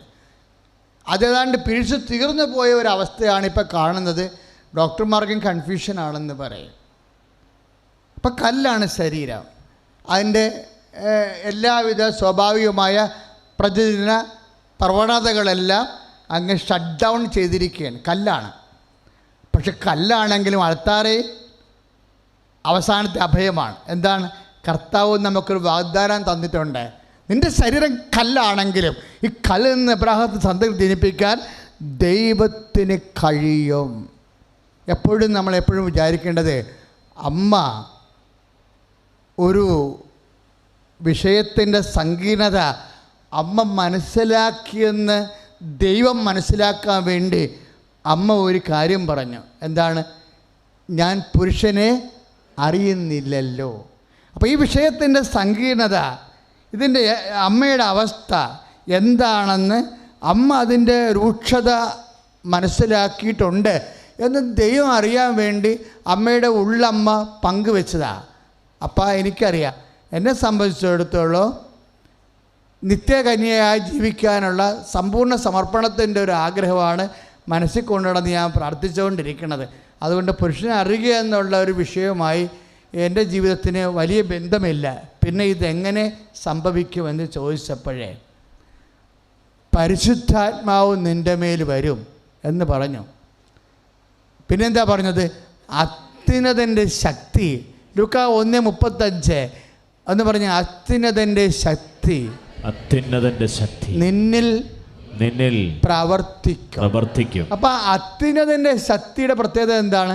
നമ്മളിൽ പ്രവർത്തിക്കുന്നതാണ്, ഇല്ലേ? ഇപ്പം ലൂക്കാ 1:35 അനുസരിച്ച് കൊണ്ട് അത്യുന്നതൻ്റെ ശക്തി എന്ന് പറയുന്നത് ഇങ്ങനെ എന്താണ് അൺമൂഡ് മോറായിട്ട് അബ്സ്ട്രാക്റ്റായിട്ടായിട്ട് ഇരിക്കുകയല്ല. അത്യുന്നതൻ്റെ ശക്തിയുടെ പ്രത്യേകത നമ്മളിൽ പ്രവർത്തിക്കുകയാണ്. എൻ്റെ മക്കളത് മനസ്സിലാക്കണം. അത് ശരീരത്തിലായാലും ഇൻ്റർവ്യൂവിനായാലും ടെസ്റ്റിനായാലും എവിടെയായാലും ഈ സംഭവം പ്രവർത്തിക്കും. അത്യുന്നതൻ്റെ ശക്തി ഒന്ന് പറഞ്ഞേ, നിന്നിൽ പ്രവർത്തിക്കും. ഒന്നുകൂടി പറഞ്ഞേ, അത്യുന്നതൻ്റെ ശക്തി നിന്നിൽ പ്രവർത്തിക്കും. അപ്പം ജപ്തി നടപടിയാണെന്ന് പറഞ്ഞാലും നീ മനസ്സിൽ പറയണം, അത്യുന്നതൻ്റെ ശക്തി നിന്നിൽ പ്രവർത്തിക്കും. ഒന്ന് പറഞ്ഞേ, നിന്നിൽ പ്രവർത്തിക്കും. എനിക്ക് ക്യാൻസർ ആണെങ്കിൽ നീ പറയണം, അത്യുന്നതൻ്റെ ശക്തി എന്നിൽ പ്രവർത്തിക്കും. അത്യുന്നതൻ്റെ ശക്തി എന്നിൽ പ്രവർത്തിക്കും. അതാണ് സംഭവം. ആ ഒരു വലിയ ദൈവികമായ രഹസ്യം മനുഷ്യരാശിയോട് പറയാൻ ദൈവത്തിന് കഴിഞ്ഞത് അമ്മ ആയിട്ടുള്ള കമ്മ്യൂണിക്കേഷനിലാണ് സംഭവിച്ചത്. അത് ദൈവം പറഞ്ഞു, അത്യുന്നതൻ്റെ ശക്തി നിന്നിൽ പ്രവർത്തിക്കും. പിന്നീട് സെന്റ് പോൾ പറഞ്ഞിട്ടുണ്ട് അങ്ങനെ. എന്താണ്? ബലഹീനതയിലാണ് ഈ അത്യുന്നതൻ്റെ ശക്തി പ്രവർത്തിക്കുന്നത്. അത്യുന്നതൻ്റെ ശക്തി നിന്നെ പ്രവർത്തിക്കുമെന്ന് ലൂക്കാ 1:35 പറയുമ്പോൾ എപ്പോഴാണ് അത്യുന്നതൻ്റെ ശക്തി പ്രവർത്തിക്കണതെന്ന് 2 കൊരിന്ത്യർ 12:9 പറയും സെന്റ് പോളിലൂടെ പരിശുദ്ധാത്മാവ്. എന്താ പറയണത്? അത്യുന്നതൻ്റെ ശക്തി ദൈവ പൈതല് നിന്നിൽ പ്രവർത്തിക്കണത് നിന്റെ ബലഹീനതയിലാണെന്ന്. കൈ അടിച്ചു കയറുന്ന കരങ്ങൾ ഉയർത്തിക്കൊണ്ട് സ്തുതിക്കട്ടെ. കർത്താവായ ദൈവമേ, ഞങ്ങളുടെ ബലഹീനതകളെ സമർപ്പിക്കുന്നു. ഓ ദൈവമേ, അത്യുന്നതനായ ദൈവമേ, ഞങ്ങളുടെ ബലഹീനതകളിൽ അവിടുത്തെ ശക്തി പ്രകടമാക്കണമേ. അവിടുത്തെ ശക്തി ഞങ്ങളെ അഭിഷേകം ചെയ്യണമേ. ഹല്ലേലൂയ. എല്ലാ ബലഹീനതകളും സമർപ്പിക്കട്ടെ. എല്ലാ ബലഹീനതകളും സമർപ്പിക്കട്ടെ. കർത്താവിന്റെ ശക്തി നിറയട്ടെ. ആരാധനയും സ്തുതിയും പൊഴിച്ചുകൊണ്ടായിരിക്കട്ടെ. അപ്പോഴേ ബലഹീനത ബൈബിള് ഒരുപക്ഷെ ലോകത്തിലെ ഒരേ ഒരു പുസ്തകം മനുഷ്യൻ്റെ ബലഹീനതയെ ഇത്ര പോസിറ്റീവായിട്ട് കാണുന്ന വേറൊരു പുസ്തകമില്ല. അതാണ് ജീവൻ്റെ വചനത്തിൻ്റെ പ്രത്യേകത. അതുകൊണ്ടാണ് പൗലോസ് പറയണത്, ഞാൻ ബലഹീനനായിരിക്കുമ്പോഴാണ് ഞാൻ ശക്തനായിരിക്കുന്നത്. ഞാൻ ബലഹീനനായിരിക്കുമ്പോഴാണ് ഞാൻ പറഞ്ഞ് ഞാൻ ബലഹീനനായിരിക്കുമ്പോഴാണ് ഞാൻ ശക്തനായിരിക്കുന്നത്. അപ്പോൾ ഇങ്ങനെ ബലഹീനമാകുന്ന സാഹചര്യങ്ങളിലെല്ലാം, ഇപ്പം കടമായാലും രോഗമായാലും എന്ത് തരത്തിലും നിൻ്റെ മനസ്സിനെ വിഷമിപ്പിക്കുന്ന സാഹചര്യങ്ങളിലെല്ലാം നീ ഓട്ടോമാറ്റിക്കായിട്ട് ഈ വചനം ഓർക്കണം. ഏതാണ്? ഞാൻ ബലഹീനനായിരിക്കുമ്പോഴാണ് ഞാൻ ശക്തനായിരിക്കുന്നത്. 2 കൊരിന്ത്യർ 12:9-10 അതെ. അത് അങ്ങനെ ഇപ്പം ബലഹീനത വരുമ്പോൾ ഒരു വ്യക്തി എന്തുമാത്രം ദൈവത്തിൻ്റെ കൃപയിൽ ആണ് എന്ന് ഞാൻ കാൽക്കുലേറ്റ് ചെയ്ത് പറയണത് നിങ്ങൾക്ക് എന്ത് സമയം വചനം ഓർപ്പിക്കാൻ കിട്ടുന്നുവെന്നതിനെ അനുസരിച്ചാണ്. മനസ്സിലായില്ലേ? ഇപ്പം നിന്നെ പെട്ടെന്ന് ജപ്തി നടപടിയാണെന്ന് ബാങ്കിൽ നിന്ന് വിളിച്ച് പറഞ്ഞു, ലേലമാണെന്ന് പറഞ്ഞു. ലേലമാണെന്ന് നിങ്ങളുടെ വസ്തുവിന് ലേലമാണെന്ന് പറയുമ്പോൾ പെട്ടെന്ന് നമ്മളൊരു സാധനം വന്ന് വീഴുമ്പോൾ പെട്ടെന്ന് നമ്മൾ താഴേക്ക് ഇരിക്കും. പക്ഷേ സ്പ്രിങ് പോലെ വീണ്ടും ചിലർ പഴയ രീതിയിൽ തന്നെ വരും. എന്താ കാര്യം എന്ന് വെച്ചാൽ ചില കൊടിയ വിശ്വാസികളുണ്ട്. ഞാൻ പുറത്തോട്ട് ഇറങ്ങിയാലും ഞാൻ ഇറങ്ങണത് തെരുവിലേക്കല്ല, കർത്താവിലേക്കാണ് ഞാൻ ഇറങ്ങണതെന്ന് ബോധമുള്ളവരുണ്ടാവും. അവരെ സംബന്ധിച്ചിടത്തോളം അവർക്കറിയാം അവൻ വിശ്വസിക്കുന്ന ദൈവം ഇതിന് പദ്ധതി അവൻ്റെ ദൈവത്തിന് മനസ്സിലുണ്ട്. ഇനി എൻ്റെ സമയമെന്ന് പറയണത് കർത്താവിൻ്റെ പദ്ധതി വെളിവാക്കാനുള്ള സമയമാണ്. പക്ഷേ ഈ വചനം ആ സമയത്ത് ഒരു പക്ഷേ നീ പെട്ടെന്ന് നിൻ്റെ മനസ്സിൽ വരും, ബലഹീനതയിലാണ് ദൈവത്തിൻ്റെ ശക്തി പ്രവർത്തി. ഇപ്പം ഞാൻ ബലഹീനനാണ്, ഇപ്പോഴാണ് ഞാൻ ശക്തനായിരിക്കണത്. പക്ഷേ അത് ഓർത്തെടുക്കണമെങ്കിൽ എന്ത് വേണം? പരിശുദ്ധാത്മാവ് വേണം. പരിശുദ്ധാത്മാവിനാണ് ഓർമ്മശക്തിയുടെ കാര്യങ്ങൾ ഇരിക്കുന്നത്. ഈ പരിശുദ്ധാത്മാവ് നിന്നെ പ്രവർത്തിക്കണമെങ്കിൽ ഒരു വിഷയമെന്ന് പറയണത്, എല്ലാ വിഷയവും നീ ഈ നമ്മൾ ആത്മീയ മനുഷ്യരാകുമ്പോഴേ, അതായത് എല്ലാ വിഷയവും നമ്മൾ ജഡത്തിൻ്റെ രീതിയിൽ കാണാനും കേൾക്കാനും സമീപിക്കാനും വിലയിരുത്താനും ഒക്കെ തുടങ്ങിയാൽ സ്വാഭാവികമായി പരിശുദ്ധാത്മാവും നിർവീര്യമായി പോകും. നമ്മളെപ്പോഴും ബുദ്ധിയുള്ളവരായിരിക്കണം. എന്താ ബുദ്ധി? പ്രത്യേകിച്ച് സഹനകാലങ്ങളിൽ പരിശുദ്ധാത്മാവിനെ നിർവീര്യമാക്കരുത്. സഹനകാലങ്ങൾ എന്ന് പറയുമ്പോൾ സഹനകാലങ്ങളെന്ന് അച്ഛൻ പറയത്തില്ല, പ്രത്യാശയുടെ കാലങ്ങളെന്നാണ് ഞാൻ അതിനെ വിളിക്കണത്. എന്താ കാര്യം അറിയാമോ? എപ്പോഴായാലും നിൻ്റെ ദൈവം നിന്നെ സഹായിക്കും. ടൈമിൻ്റെ പ്രശ്നം മാത്രമേ ഉള്ളൂ. എപ്പോഴായാലും നിൻ്റെ ദൈവം നിന്നെ സഹായിക്കും. പിന്നെ എന്താ വരണത്? അത് സമയത്തിൻ്റെ വിഷയം മാത്രമേ ഇതിൻ്റെ അകത്തുള്ളൂ. ആ സമയം വരെ നോക്കിപ്പാർക്കാനുള്ള ക്ഷമത നിനക്കുണ്ടാവണം. ആ ഒരു കാലഘട്ടത്തിലാണ് ഉടമ്പടി നമ്മളെ സഹായിക്കുന്നത്. പക്ഷേ ഉടമ്പടി ചില കാര്യം ദൈവത്തിന് നിൻ്റെ ഭൗതിക കാര്യങ്ങൾ നിറവേറ്റുന്നതിനേക്കാൾ പ്രാധാന്യം നിന്നിൽ പ്രത്യാശ എന്ന പുണ്യം നിറക്കുകയാണ് ദൈവിക ലക്ഷ്യമെന്നുണ്ടെങ്കിൽ സ്വാഭാവികമായിട്ട് ദൈവം അതിന് മുൻഗണന കൊടുക്കും. കാര്യം ദൈവം ഒരു വ്യക്തിയോട് ചോദിക്കണം 3 ചോദ്യങ്ങളുണ്ട്. എന്താണ് ചോദിക്കണത്? നീ എന്നെ വിശ്വസിക്കുന്നുവോ? രണ്ടാമത് ചോദിക്കണത് എന്താണ്? നീ എന്നെ പ്രത്യാശിക്കുന്നുവോ? മൂന്നാമത് ചോദിക്കണത് എന്താണ്? നീ എന്നെ സ്നേഹിക്കുന്നുവോ? മനസ്സിലായ? ഇപ്പം മരണം വരണേ നമ്മളിവിടെ ജീവിക്കുമ്പോൾ ഈ 3 ചോദ്യത്തിന് എപ്പോഴായാലും നമ്മൾ മറുപടി പറയേണ്ടി വരും. എന്താണ് ദൈവം ചോദിക്കണത്? എന്താണ്? നീ എന്നെ വിശ്വസിക്കുന്നുവോ? നീ എന്നെ വിശ്വസിക്കുന്നുവോ? പിന്നെ ചോദിക്കണത് എന്താണ്? നീ എന്നെ പ്രത്യാശിക്കുന്നുവോ? മൂന്നാമത് ചോദിക്കണത് എന്താണ്? നീ എന്നെ സ്നേഹിക്കുന്നുവോ?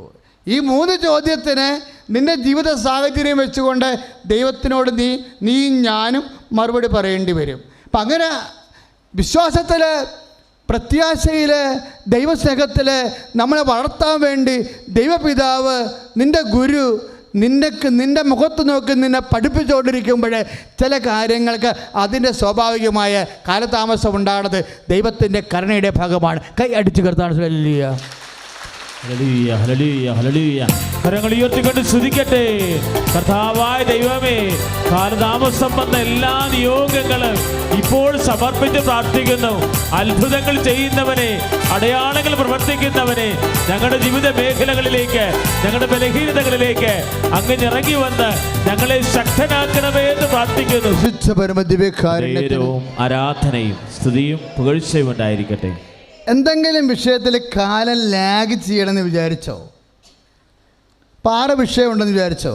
6 വിഷയത്തിൽ അച്ഛൻ്റെ അഭിപ്രായം ദൈവത്തിൻ്റെ പൈതലാണ് നീയെങ്കിൽ 2 വിഷയത്തിനെങ്കിലും വിഷയം ലാഗ് ചെയ്യാൻ സാധ്യതയുണ്ട്.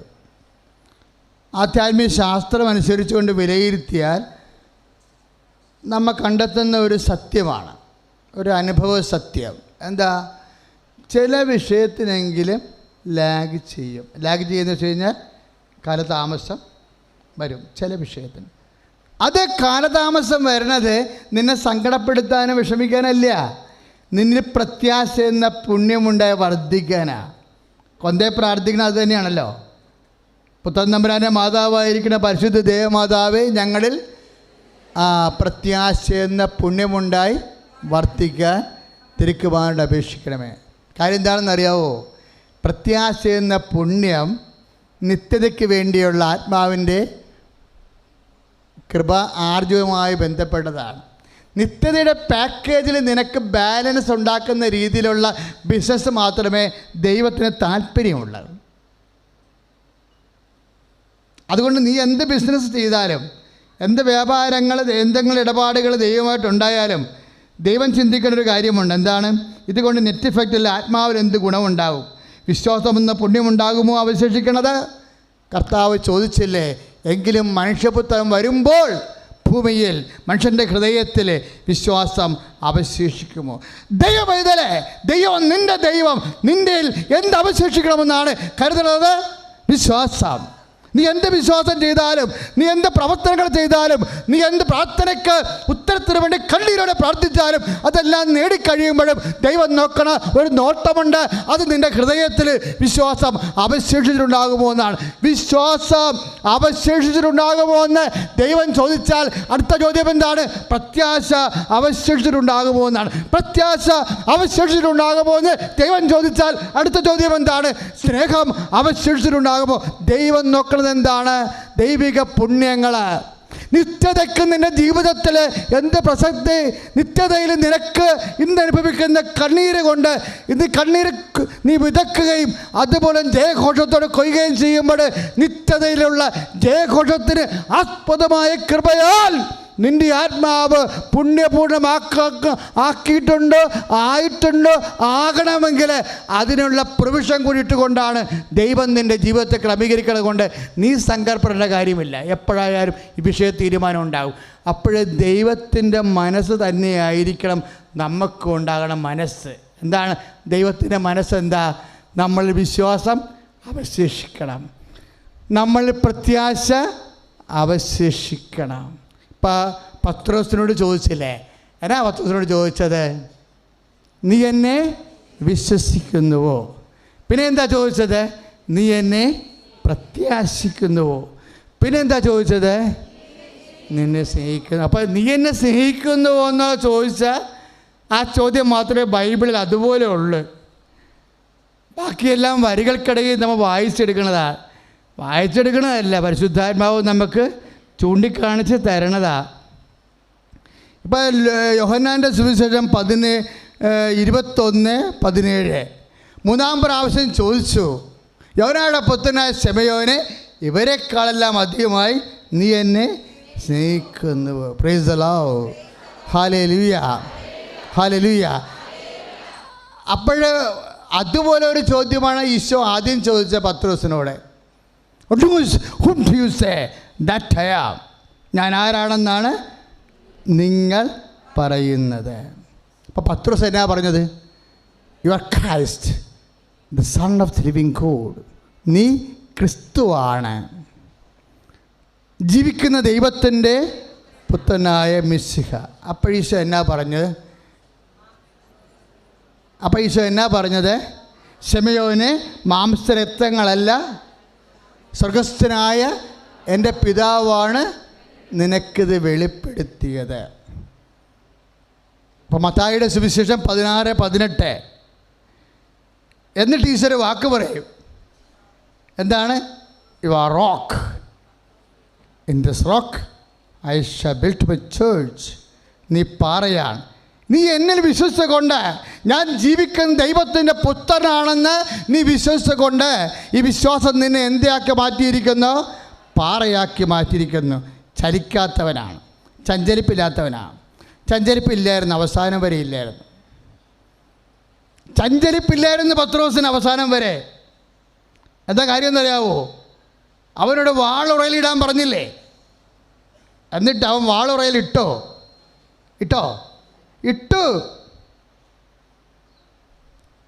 നമ്മൾ 18:11 അവൻ പ്രധാന ആചാര്യനെ ഭൃത്യനെ വെട്ടിയപ്പോഴാണ് ഈശോ പറഞ്ഞത് വാളുറയിലിടാൻ. ഞാൻ എപ്പോഴും ഓർക്കുകയെ, കഴിഞ്ഞ ദിവസം അത് പറഞ്ഞായിരുന്നു.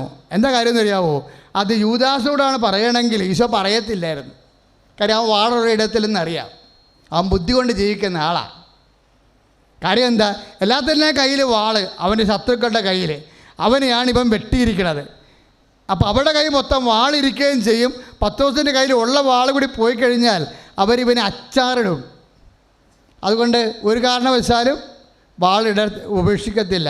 പക്ഷെ പത്രോസ് കർത്താവ് പറഞ്ഞാൽ ജീവൻ പണയം വെച്ചും കർത്താവിൻ്റെ വചനത്തിന് തൻ്റെ ജീവനേക്കാൾ വില കൊടുത്തുകൊണ്ട് പത്രോസ് കർത്താവിനെ അനുസരിക്ക് വന്ന് you are rock, I am this rock, I shall build my church എന്ന് ഈശോ പറഞ്ഞില്ലേ? അവൻ പാറയാണ്. അവൻ ജീവനേക്കാൾ ഉപരി ദൈവത്തിൻ്റെ വചനങ്ങൾ പാലിക്കുന്ന വിശ്വാസത്തിൻ്റെ പാറയാണ്. കൈ അടിച്ച് കർത്താവ്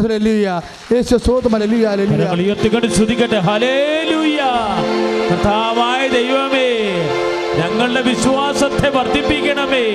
കർത്താവേ, വിശ്വാസത്തിൽ അടിയുറച്ച് ജീവിക്കാൻ ജീവിത പ്രതിസന്ധികളുടെ ഘട്ടങ്ങളില്, ജീവിത നിരാശകളുടെ നിമിഷങ്ങളില്, ബലഹീനതകളില് വിശ്വാസം കൈവിടാതെ ജീവിക്കാൻ അബ്രഹാത്തെ വെച്ച ദൈവമേ, ഞങ്ങളങ്ങേ അനുഗ്രഹിക്കണമേ എന്ന് പ്രാർത്ഥിക്കുന്നു.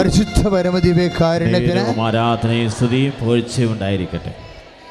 അപ്പോഴും നമ്മൾ എങ്ങനെയാണ് പാറയായി മാറണത്?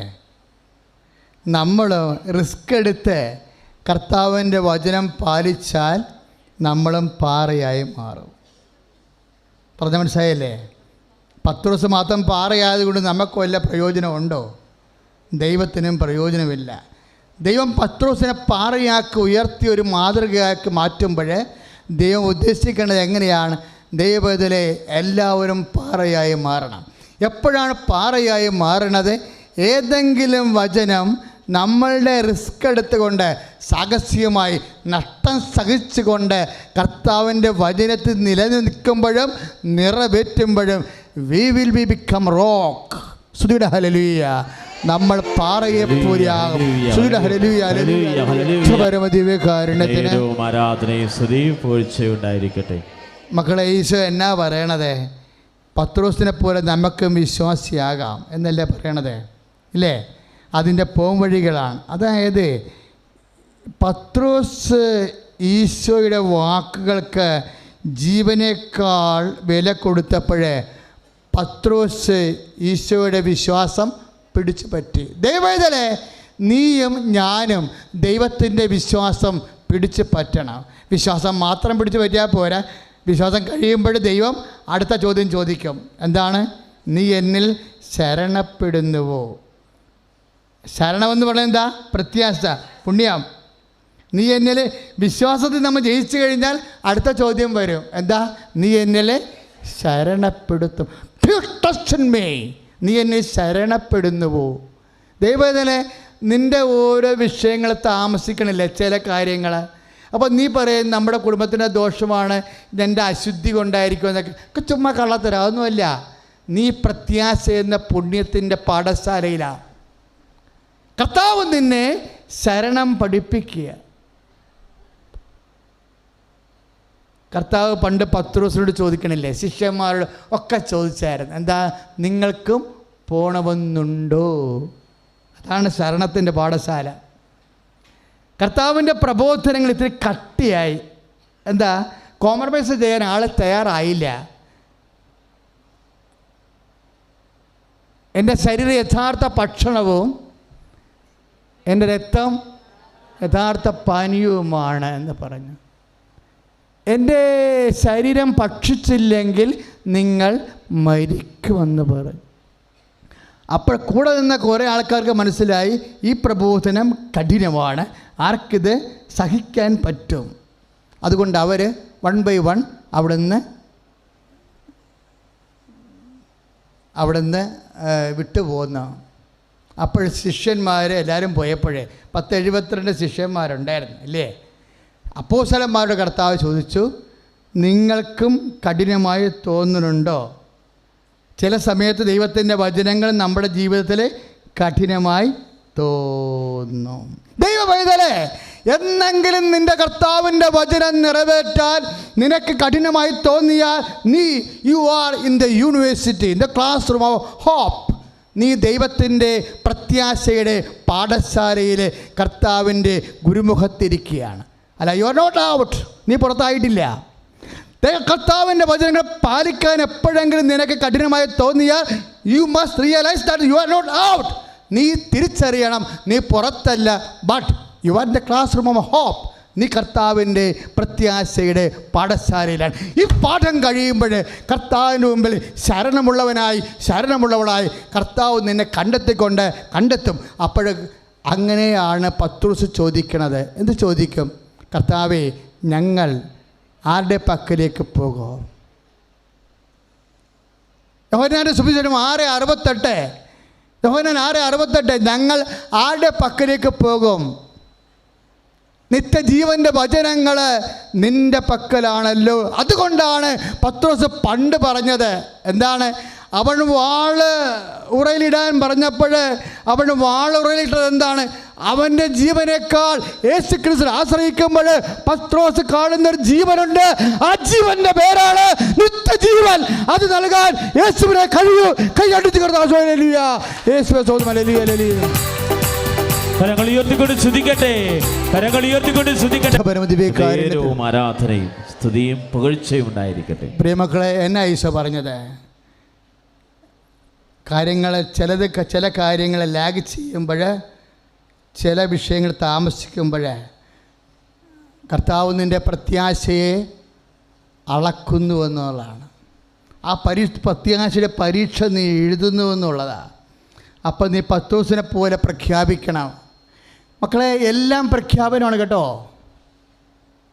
വിശ്വാസ ജീവിതത്തിൽ യേശുവുമായിട്ടുള്ള ബന്ധത്തിൽ എല്ലാം പ്രഖ്യാപനമാണ്. എന്താ പ്രഖ്യാപനം? വിശ്വാസം പ്രഖ്യാപിക്കണം, പ്രത്യാശ പ്രഖ്യാപിക്കണം, ദൈവസ്നേഹം പ്രഖ്യാപിക്കണം. പ്രഖ്യാപിച്ചില്ലെങ്കിൽ കർത്താവ് വകുപ്പുണ്ടാക്കി പ്രഖ്യാപിപ്പിക്കും. കർത്താവ് നിന്നോട് ഇഷ്ടമാണെങ്കിൽ. അതുകൊണ്ടാണ് പത്രോസിനോട് ചോദിക്കുന്നത്, do you love me more than all? എല്ലാവരെക്കാൾ ഉപരിയായി നീ എന്നെ സ്നേഹിക്കുന്നുവോ? 3 വട്ടം ചോദിച്ചപ്പോൾ 3-ാം വട്ടം പത്രോസ് പറഞ്ഞു, കർത്താവേ, ഞാൻ നിന്നെ സ്നേഹിക്കുന്നുവെന്ന് നിനക്കറിയാം. പിന്നെ പറഞ്ഞ് എല്ലാം അറിയാമെന്ന് പറഞ്ഞു. എല്ലാം അറിയാമെന്ന് പറഞ്ഞാൽ എന്താണെന്ന് അറിയാവോ? കർത്താവ് ഒരു പ്രാവശ്യം പത്രോസിനെ തള്ളി പറഞ്ഞായിരുന്നു. കർത്താവ് പത്രോസിനെ തള്ളി പറഞ്ഞില്ലേ? നിൻ്റെ വാള റോയിൽ ഇടാൻ പറഞ്ഞില്ലേ? എന്നിട്ട് കർത്താവ് ശത്രുപക്ഷം ചേർന്നില്ലേ? അവന് ചെവി വെച്ച് കൊടുത്തില്ലേ? അത് ഒട്ടിപ്പിടിച്ചില്ലേ അവിടെ? അപ്പോൾ കർത്താവ് ശത്രുവിൻ്റെ ആൾക്കാരുമായി, പത്രോസ് ഒറ്റക്കുമായി. ദൈവത്തിൻ്റെ കൂടെ ജീവിക്കുമ്പോൾ ചില സമയത്ത് ദൈവം നമ്മളെ ഒറ്റപ്പെടുത്തും. ആ ഒറ്റപ്പെടുത്തുന്ന സമയമാണ് സ്നേഹത്തിൻ്റെ സമയം. അല്ലാതെ നിൻ്റെ കുടുംബത്തിൽ ദോഷമുണ്ട്, നിൻ്റെ പാപമാണ്, ദൈവം നിനക്ക് ശാപമാണെന്ന് പറഞ്ഞുകൊണ്ട് മണ്ടത്തരമൊന്നും പറയരുത്. ദൈവം പോലും നമ്മൾ ഒറ്റപ്പെടുത്തുന്ന ഒരു സമയം വന്നാൽ അതാണ് നീ തിരിച്ചറിയണം. എന്താണ്? അതാണ് ദൈവസ്നേഹത്തിൻ്റെ സമയം. എല്ലാവരും എന്നെ ഇട്ടേച്ചും പോണ കാലം വരും. ഞാൻ ഒറ്റക്കല്ല, പിതാവ് എൻ്റെ കൂടെ ഉണ്ടെന്ന് പറഞ്ഞിട്ട് അവസാനം പിതാവ് തന്നെ ഈശോനെ ഉപേക്ഷിച്ചു ഇല്ലേ? അതാണ്. അപ്പോൾ പരിശുദ്ധാത്മാവിന് ജ്ഞാനവരത്താൽ പിതാവ് ദൈവം തന്നെ ഉപേക്ഷിച്ചെന്ന് തോന്നിപ്പോയാൽ അതിൻ്റെ അർത്ഥം എന്താണ്? ആ സമയമാണ് ദൈവം ഏറ്റവും കൂടുതൽ സ്നേഹിക്കണ സമയം. അതുകൊണ്ട് അത് പരിശുദ്ധാത്മാവ് പറഞ്ഞു കൊടുത്തിട്ടാണ് പിരിഞ്ഞു പോയത്. Jesus, now the time is time of submission. You command your spirit. നിൻ്റെ ആത്മാവിനെ സമർപ്പിക്കാൻ പറഞ്ഞു. അപ്പോൾ ഈശോ പറഞ്ഞു, അപ്പായെ ഞാൻ കാണുന്നില്ല, കരിമേഘവും എൻ്റെ ആയുസിൻ്റെ മരണത്തിൻ്റെ നിറവുമായി നിൽക്കുക. എങ്കിലും എനിക്കറിയാം ഏറ്റവും കൂടുതൽ എന്നെ സ്നേഹിക്കുന്ന സമയമാണ് ഇതെന്ന് ആത്മാവ് എന്നോട് പറഞ്ഞിട്ടാണ് പിരിയാൻ പോകുന്നത്. അപ്പൻ്റെ കൈകളിലേക്ക് എൻ്റെ ആത്മാവിനെ ഞാൻ സമർപ്പിക്കണമെന്ന്. അതാണ് ഏറ്റവും വലിയ ടൈം. ദൈവവേദനേ, ദൈവം പോലും നിന്നെ ഉപേക്ഷിച്ചെന്ന് നിനക്ക് തോന്നിയാൽ ദാറ്റ്സ് ടൈം. അതാണ് ടൈം, അതാണ് സമയം. ആ സമയത്തെക്കുറിച്ചാണ് ഈശോ പറഞ്ഞത്, എൻ്റെ സമയം ഇനിയും ആഗതമായിട്ടില്ലെന്ന്. യോഹന്നാൻ 12:13. The hour has not yet come. എൻ്റെ സമയം ഇപ്പോഴും ആയിട്ടില്ല. ഏതാണ് ആ സമയം? പിതാവ് കൈവിട്ട സമയം. ഏതാണ് സമയം? പിതാവ് മഹത്വപ്പെടുത്തിയ സമയം. പിതാവ് കൈവിട്ട സമയമാണ് പിതാവ് മഹത്വപ്പെടുത്തിയ സമയമെങ്കിൽ ഏറ്റവും വലിയ സ്നേഹത്തിൻ്റെ സമയം എന്താണ്? കൈവിട്ട സമയമല്ലേ? അതറിയണമെങ്കിൽ ആരോട് ചോദിക്കണം? ലോകത്തിലെ യേശു ക്രിസ്തുവിനോട് കൈ അടിച്ചു കരങ്ങൾ ഉയർത്തിക്കൊണ്ട് സ്തുതിക്കട്ടെ. കർത്താവേ, ഞങ്ങളുടെ ജീവിതത്തിൽ പലപ്പോഴും ഞങ്ങളെ കൈവിട്ടു പോകുന്ന അവസ്ഥകളുണ്ട്. കർത്താവേ, ഞങ്ങൾ ഞെരുക്കപ്പെടുന്ന സാഹചര്യങ്ങളുണ്ട്. സഹനത്തിന് ചീച്ചൂലയില് വെന്തരിയുന്ന സമയങ്ങളുണ്ട്. ആര് കർത്താവേ, രക്ഷയില്ലാത്ത നിലക്കരങ്ങളില് ഞങ്ങൾ സങ്കടത്തിൽ കഴിയുന്ന സമയങ്ങളുണ്ട്. ഈശോയെ, ആ നിമിഷങ്ങളെ മുഴുവനും സങ്കടങ്ങളെ മുഴുവനും സമർപ്പിച്ചുകൊണ്ട് സ്തുതിക്കട്ടെ. ഹല്ലേലൂയ. Price the Lord. എല്ലാവരും എഴുന്നേൽക്കുക. രോഗസൗഖ്യ പ്രാർത്ഥനയിലേക്ക് പ്രവേശിക്കുകയാണ്. എല്ലാവരും എഴുന്നേൽക്കുക. സന്തോഷമായിട്ട് എഴുന്നേൽക്കുക. അരിസസ് രോഗങ്ങളെ, ബ്ലീഡിങ്ങുമായി ബന്ധപ്പെട്ട് ബ്ലീഡ് ചെയ്യണ എല്ലാ രോഗങ്ങളെയും കർത്താവ് സുഖപ്പെടുത്തിക്കൊണ്ടിരിക്കുന്ന സമയമാണ്. ശ്രദ്ധിക്കുക മക്കളെ, സന്തോഷമായിരിക്കുക. ബ്ലീഡ് ചെയ്യുന്ന എല്ലാ രോഗങ്ങളെയും നിങ്ങൾക്ക് സാക്ഷ്യം പറയാൻ കഴിയും. അടുത്ത കൂട്ടായ്മകളൊക്കെ വരുമ്പോൾ എൻ്റെ മക്കൾക്ക് സാക്ഷ്യം പറയാൻ കഴിയും. നമ്മളിപ്പോൾ കുരിശിക്കണ്ട് ഞാൻ സ്നേഹത്തെ എന്നൊരു പാട്ട് പാടി അഭിഷേകത്തിലേക്ക് പ്രവേശിക്കുമ്പോൾ ഈശോ പറഞ്ഞതാണ് കുറേ ബ്ലീഡിങ്, അരസസ് ഉൾപ്പെടെ പിസ്തുലായാലും ഇനി പലതരത്തിലുള്ള സഹോദരികൾക്കുണ്ടാകുന്ന പലതരത്തിലുള്ള ബ്ലീഡിങ് ആയാലും ശരി, ബ്ലീഡിങ് ആയിരുന്ന എല്ലാ, അത് ആന്തരികമായ രക്തസ്രാവമായാലും ബാഹ്യമായ രക്തസ്രാവമായാലും കർത്താവ് സുഖപ്പെടുത്തുന്ന സമയമാണ്. സ്തുതിക്കട്ടെ. ഹല്ലേലൂയ. ഈശോ ഈശോ ഈശോ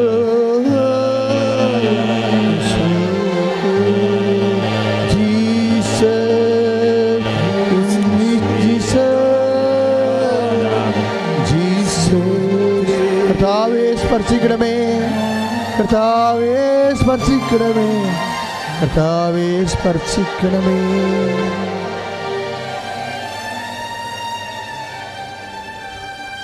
അസ്ഥിരോഗികൾക്ക് വേണ്ടി പ്രാർത്ഥിക്കാൻ പോവുകയാണ്. അസ്ഥിരോഗികൾ, വാതരോഗികൾ ശ്രദ്ധിക്കുക. നമ്മളിപ്പോൾ ഈശോ പരിശുദ്ധ അമ്മയോട് ചേർന്ന് ഈശോൻ്റെ തിരുസന്നിധിയിൽ പ്രാർത്ഥിക്കുന്ന വിഷയങ്ങൾ അസ്ഥിരോഗികൾ, വാതരോഗികൾ,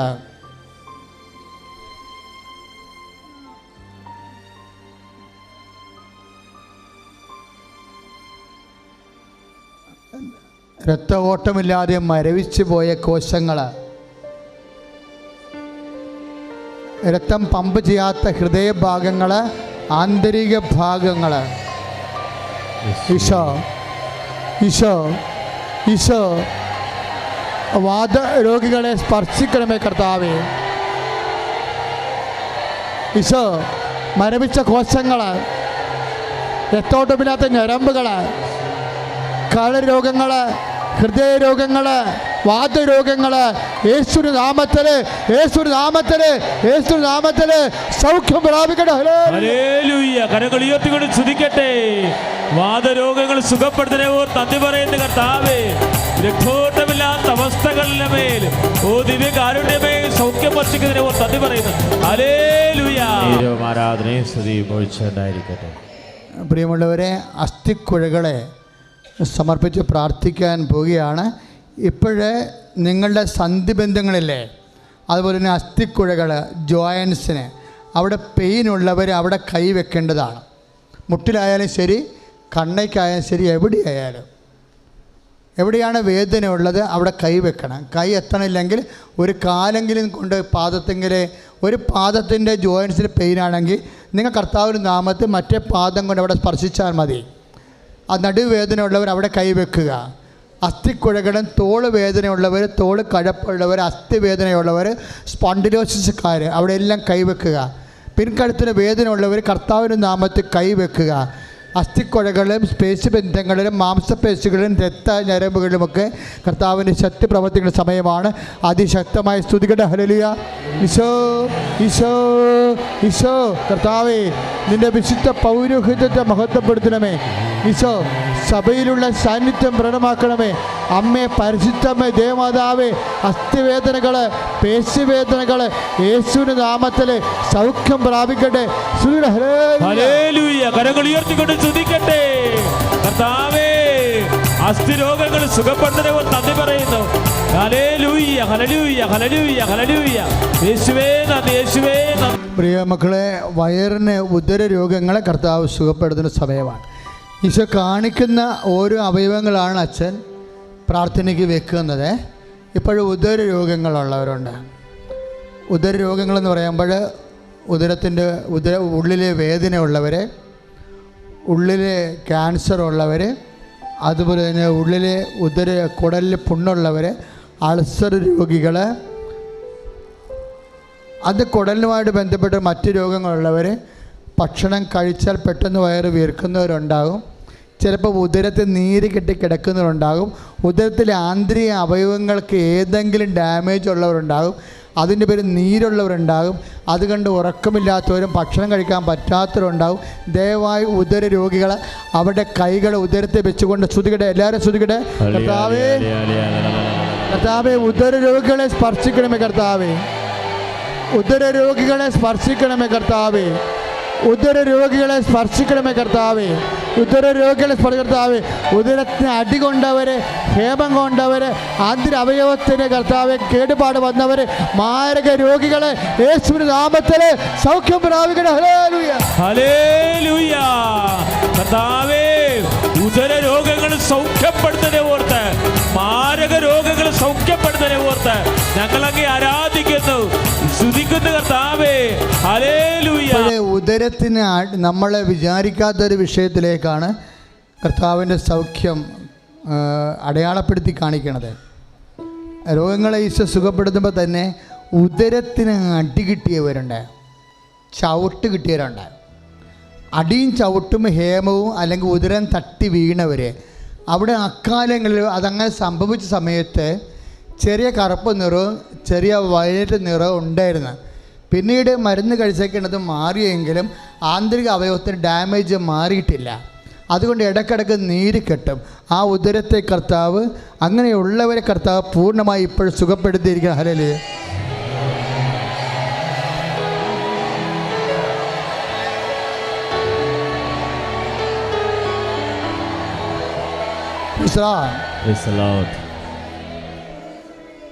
ഹൃദയ രോഗികളെ, കരൾ രോഗികൾക്ക് വേണ്ടി പ്രാർത്ഥിക്കേണ്ട സമയമാണ്. കിഡ്നി രോഗികൾ, തൈറോയിഡ് രോഗികൾ, ടോൺസൈൽ രോഗമുള്ളവർ, അതുപോലെ തന്നെ നടുവേദനക്കാർ,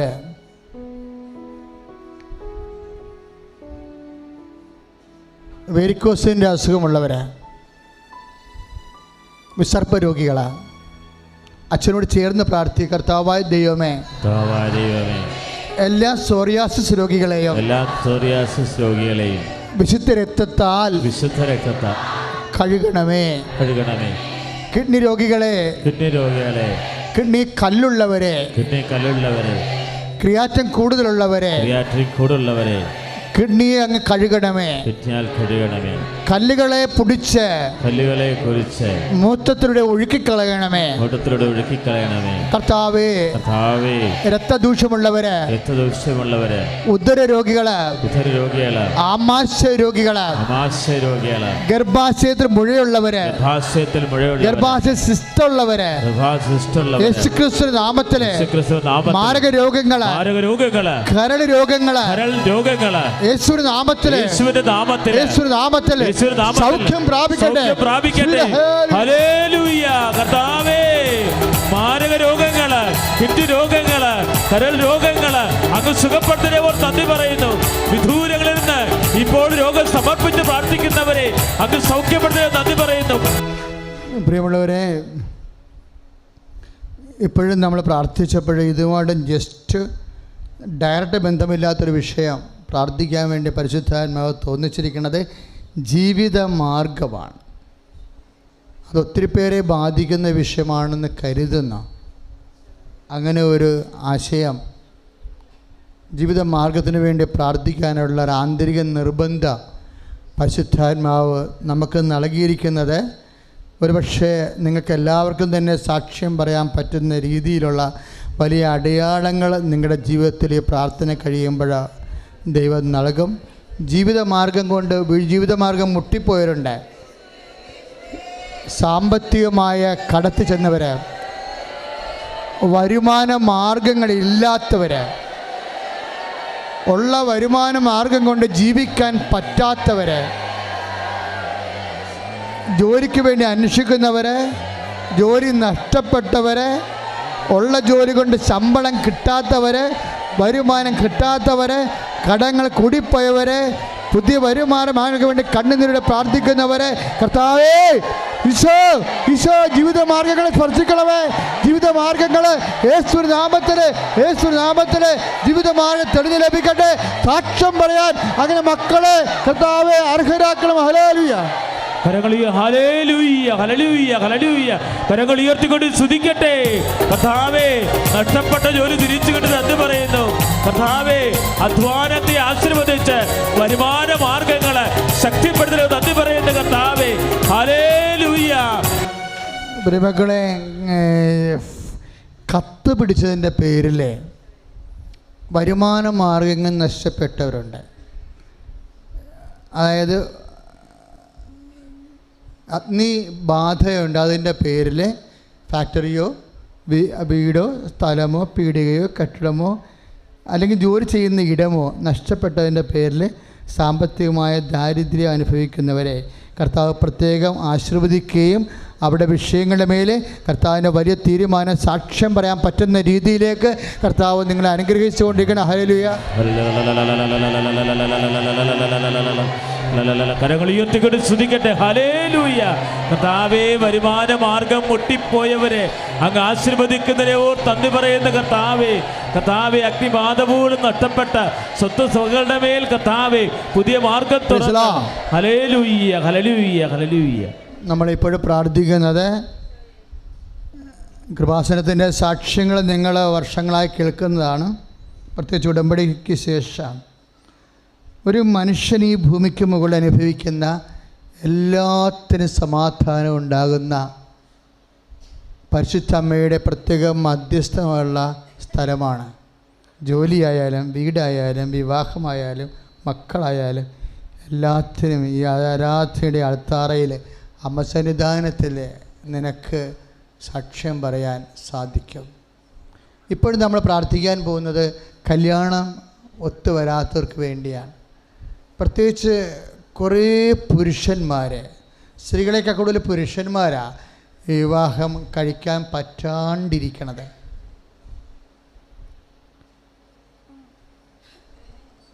അവർ ഭയങ്കര സങ്കടവും മനസ്സിൽ അനുഭവിക്കുന്നവരാണ്. പക്ഷേ ഇതൊരു വിഷയമായിട്ട് അവതരിപ്പിക്കാനോ ഒന്നും പറ്റണമില്ല. അവന് മക്കളില്ലാത്തവരെ, ഈ രണ്ട് വിഷയമാണ് ഇപ്പോൾ നമ്മൾ പ്രാർത്ഥനയ്ക്ക് വെക്കുന്നത്. ഒന്ന്, ആണായാലും പെണ്ണായാലും വിവാഹം താമസിക്കുന്നവരെ. രണ്ടാമത്തത്, മക്കളില്ലാത്തവരെ. അച്ഛനോട് ചേർന്ന് പ്രാർത്ഥിക്കുക. കർത്താവായ ദൈവമേ, വിവാഹം ഒത്തുവരാത്തവരെ അങ്ങേക്ക് സമർപ്പിക്കുന്നു. മക്കളില്ലാത്തവരെ അങ്ങേക്ക് സമർപ്പിക്കുന്നു. ഈശോ ഇപ്പോഴ് ഈ നിമിഷം പരിശുദ്ധ അമ്മേ അവർക്ക് വേണ്ടി മാധ്യസ്ഥം വഹിക്കണമേ. യേശുവിന്റെ വലത് കരം കരുണയുടെ കരം അവരിലേക്ക് നീണ്ടുവരട്ടെ. യേശുവിന്റെ നാമത്തിൽ വൈവാഹിക തടസ്സങ്ങള്, മക്കളില്ലാത്ത അവസ്ഥകള് പരിപൂർണമായി നീങ്ങിപ്പോകട്ടെ. ഹല്ലേലൂയ. കരങ്ങൾ ഉയർത്തട്ടെ. ഹല്ലേലൂയ. യേശുവേ ആരാധന. ദൈവമേ, വിവാഹപ്രായമായവരെ അങ്ങ് സ്പർശിക്കണമേ കർത്താവേ. സന്താന ലബ്ധിയില്ലാത്തവര്, വിഷമിക്കുന്നവർക്ക്, മധ്യായ എലിസബത്തിന് സന്താന ഭാഗ്യം കൊടുത്ത ദൈവമേ, 90-ാമത്തെ വയസ്സില് സാറായിക്ക് സന്താന കൃപ കൊടുത്ത ദൈവമേ, വിവാഹം കഴിഞ്ഞിട്ട് മക്കളില്ലാത്ത എല്ലാ മക്കളെ ഏറ്റെടുക്കണമേ. ഹല്ലേലൂയ. പരിശുദ്ധ പരമദിവ്യകാരുണ്യത്തിനും ആരാധനയും സ്തുതിയും പുകഴ്ചയും ഉണ്ടായിരിക്കട്ടെ. മക്കളെ, പരീക്ഷകൾ ഇപ്പം നമ്മുടെ കുഞ്ഞുങ്ങൾക്ക് ബോർഡ് എക്സാം ആരംഭിക്കുകയാണ്. അതുപോലെ തന്നെ പ്ലസ് ടുക്കാർ, ഡിഗ്രിക്കാർ ഏതാണ്ട് മെയ് മാസം വരെ ഇനി പരീക്ഷ നടക്കാൻ പോവുകയാണ്. എല്ലാ പരീക്ഷക്കാരും ഈ സമയത്ത് പരിശുദ്ധ അമ്മ വഴി ഈശോയ്ക്ക് ഏൽപ്പിക്കണം. എങ്ങനെയെങ്കിലും പാസ്സായിട്ട് കാര്യമില്ല. അവിടെ കാലം പിടിക്കാത്ത രീതിയിൽ ജീവിക്കാനുള്ള മാർക്ക് തരണം. ആരുടെയും കാല് പിടിക്കാത്ത രീതിയിൽ ജീവിക്കാനുള്ള മാർക്ക് തരാൻ വേണ്ടി പ്രാർത്ഥിക്കും. പലതും നിങ്ങൾക്കറിയാം, കൃപാസനത്തിലെ വിഷയങ്ങൾ not by merit but by ഗ്രേസാണ്. കർത്താവിൻ്റെ വചനം പോലെ നിൻ്റെ കഴിവിനേക്കാളുപരി ദൈവത്തിൻ്റെ കൃപ കൊണ്ടാണ്. അതാണ് ഇന്ന് 9:16 കണ്ടത്, റോമ. അതിൻ്റെ പ്രവൃത്തിയല്ല, മറിച്ച് കർത്താവിൻ്റെ കൃപയാണ്. ആ പ്രവൃത്തിക്ക് അപ്പുറത്ത് കർത്താവിൻ്റെ കൃപ പ്രവർത്തിച്ച് നിങ്ങൾ നിലനിർത്തുന്ന ഒരു സ്ഥലമാണിത്. അതുകൊണ്ട് തന്നെ നമ്മുടെ ആത്മാർത്ഥത ഉണ്ട്, കഠിനാധ്വാനം ഉണ്ടെങ്കിൽ ബാക്കി അതിൻ്റെ പരാധീനം പോരായ്മകളും കർത്താവ് പരിഹരിച്ച് നിന്നെ ഉന്നത സ്ഥാനത്തെത്തിക്കാം. അവിടെ പരീക്ഷ എഴുതാനുള്ളവരെ, പിന്നെ ഏറ്റവും കൂടുതൽ IELTS, MOH, ഹാദ്, OET അനേകം സാക്ഷ്യങ്ങൾ എല്ലാ ആഴ്ചകളിലും കേൾക്കുന്ന സ്ഥലമാണ്.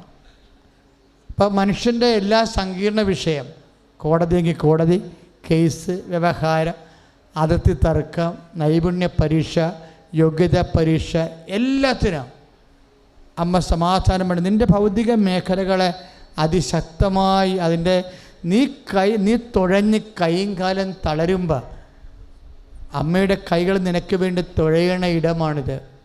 ആ സാക്ഷ്യങ്ങളാണ് നമ്മൾ കേൾക്കുന്നത്. യൂട്യൂബിൽ കിടക്കുന്നതും അതുതന്നെയാണ്. അതുകൊണ്ട് അച്ഛനോട് ചേർന്ന് എല്ലാ ടെസ്റ്റുകളുണ്ട്. ഇനി ജോലിക്ക് ഇൻ്റർവ്യൂ ഉണ്ട്, ജോലിക്ക് ഇൻ്റർവ്യൂവിന് പോകുന്നവരുണ്ട്, അപ്പോയിൻമെൻറ്റ് ലെറ്റർ പ്രതീക്ഷിക്കുന്നവരുണ്ട്, ഇനി വരാൻ പോകുന്ന റാങ്ക് ലിസ്റ്റിൽ പേര് വരാൻ പ്രാർത്ഥിക്കുന്നവരുണ്ട്, പൊട്ടപ്പരീക്ഷ എഴുതി വ്യസനത്തോടെ കഴിയണവരുണ്ട്, നിസ്സഹായപ്പെട്ട് ഇനി എന്ത് ചെയ്യുമെന്ന് അറിയാൻ പാടില്ല വിഷമിക്കുന്നവരുണ്ട്. എല്ലാവരും ഇപ്പോഴും ഓർക്കുകയാണ്. അച്ഛനോട് ചേർന്ന് പ്രാർത്ഥിക്കുക. കർത്താവായ ദൈവമേ, എല്ലാ പരീക്ഷക്കാരെയും 10ാം ക്ലാസ് മുതൽ മുകളിലേക്കുള്ള എല്ലാ നിർണായക പരീക്ഷക്കാരെയും അവരുടെ ബുദ്ധിയെ ഇപ്പോൾ പ്രകാശിപ്പിക്കണമേ. അവരുടെ അധ്വാനത്തെക്കാൾ ഉപരി അങ്ങയുടെ കൃപയാൽ അവർക്ക് ആത്മവിശ്വാസം നൽകണമേ. പരീക്ഷയുടെ പേടി, പരീക്ഷകളുടെ പേര്, ഉറക്കമില്ലാത്ത അവസ്ഥകള്, സംഭ്രാന്തികള് വിശുദ്ധ രക്തത്താൽ കഴുകപ്പെടട്ടെ. സ്വസ്ഥതയും സമാധാനവും ആത്മവിശ്വാസവും പരീക്ഷാർത്ഥികളിലെ നിറയട്ടെ. ഹല്ലേലൂയ. കർത്താവായ ദൈവമേ, ബോർഡ് എക്സാം എഴുതുന്ന എല്ലാ മക്കളെയും സമർപ്പിക്കുന്നു. +1 +2 എക്സാം എഴുതുന്നവര്, ഡിഗ്രി പരീക്ഷ എഴുതുന്നവര്, പ്രൊഫഷണൽ കോഴ്സിന് പഠിച്ച് പരീക്ഷ എഴുതുന്നവര്, കർത്താവേ അവന്റെ ബുദ്ധിയെ പ്രകാശിപ്പിക്കണമേ. എല്ലാ ചോദ്യങ്ങൾക്കും കൃത്യമായ ഉത്തരം നൽകാൻ പരിശുദ്ധാത്മാവേ, വിജ്ഞാനദാതാവായ ദൈവമേ, ദിവ്യകാരുണ്യത്തിന്റെ അഭിഷേകത്താൽ ആശീർവദിക്കണം. പരിശുദ്ധ പരമദിവ്യകാരുണ്യവും ആരാധനയും സ്തുതിയും പുകഴ്ചയും ഉണ്ടായിരിക്കട്ടെ. പ്രിയപ്പെട്ടവരെ, ശ്രദ്ധിക്കുക. ഇപ്പോഴും നമ്മൾ പ്രാർത്ഥിക്കാൻ പോകുന്നൊരു പ്രത്യേക വിഷയമാണ്. കൃപാസനത്തിലെ അമ്മ സമയത്തിൻ്റെ അമ്മയാണ്. ഇപ്പോൾ ഡേറ്റ് ആൻഡ് ടൈമാണ് ഇപ്പോഴത്തെ പ്രാർത്ഥനാ വിഷയം. ഇപ്പോൾ ഒരേ ആൾക്കാർ നമ്പരൊക്കെ പറഞ്ഞ് കേട്ടില്ലേ? എപ്പോഴും സാക്ഷ്യം പറഞ്ഞാലും ഒരു ഡേറ്റോ നമ്പരോ ഉണ്ടാകും, അക്കങ്ങളുണ്ടാകും. അപ്പോൾ ഇങ്ങനെയുള്ള അക്കങ്ങളിപ്പോൾ ഓർക്കേണ്ടതാണ് നിങ്ങൾ. ഡേറ്റ് ഇപ്പോൾ നിങ്ങളുടെ കേസിൻ്റെ ഡേറ്റ് ആകാം, അല്ലെങ്കിൽ വാദം തുടങ്ങുന്ന ഡേറ്റ് ആകാം. ആ ഡേറ്റ് ഇപ്പോൾ ഓർക്കണം. ഇനി നിങ്ങൾക്ക് ഇൻ്റർവ്യൂ ഉണ്ടാകും, ആ ഡേറ്റ്, ഇൻ്റർവ്യൂവിൻ്റെ ഡേറ്റ് ഉണ്ടാകും. അതിപ്പോൾ നിങ്ങൾ ഓർക്കണം. പരീക്ഷയുടെ ഡേറ്റ് ഇപ്പോൾ ഓർക്കണം. സ്ഥലം അളവ് ഓർക്കണം, ഡേറ്റ് ഓർക്കണം. പ്രമാണം ചെയ്യാനുള്ള ഡേറ്റ് ഓർക്കണം. ഇങ്ങനെ നിങ്ങളുമായി ബന്ധപ്പെട്ട ഡേറ്റുകൾ, നിങ്ങൾക്ക് പണം തരാനുള്ളവർ പറഞ്ഞേക്കുന്ന ഡേറ്റുകൾ, നിങ്ങൾ പണം കൊടുക്കാനുള്ളവർ നിങ്ങളെ ഭീഷണിപ്പെടുത്തുന്ന ഡേറ്റുകൾ, അവർക്ക് കൊടുത്തിരിക്കുന്ന ഡേറ്റുകൾ, ആ ഡേറ്റ് എല്ലാം ഓർക്കണം. എല്ലാ തീയതികളും ഓർക്കുക. ഇപ്പം നീ യാത്ര ചെയ്യുകയാണെങ്കിൽ യാത്രയുടെ സമയം ഓർക്കുക. നിൻ്റെ ഫ്ലൈറ്റിൻ്റെ സമയമോ ബസ്സിൻ്റെ ടൈമോ അതിൻ്റെ ഈ യാത്ര ചെയ്യുന്ന ജോലി സംബന്ധമായ യാത്രയാണ് അച്ഛൻ ഉദ്ദേശിക്കുന്നത്. ആ യാത്രയുടെ സമയം ഓർക്കുക.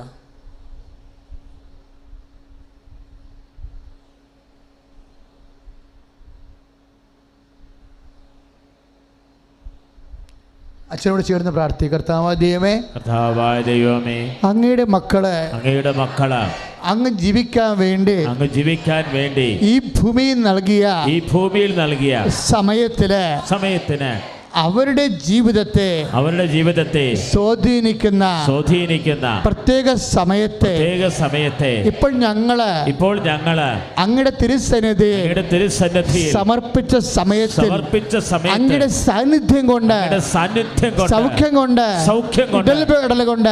ഇടപെടൽ കൊണ്ട് ഇപ്പൊ നിറക്കണമേ. കരങ്ങൾ ഉയർത്തിക്കൊണ്ട് സ്തുതിക്കട്ടെ. കർത്താവിന്റെ ശക്തി പ്രകടമാകുന്ന വലിയ നിമിഷങ്ങള്, ദൈവിക കൃപയുടെ നിമിഷങ്ങള്, ദൈവം ഇടുന്നവിടുന്ന് നന്ദി പറയുന്ന കർത്താവേ. ഹല്ലേലൂയ, ഹല്ലേലൂയ. യേശുവേ ആരാധന. Price the Lord. നിറച്ച വസ്തു എടുക്കുക, നിറച്ച വസ്തുക്കൾ എടുക്കുക. പത്രം, തിരി, തേന്,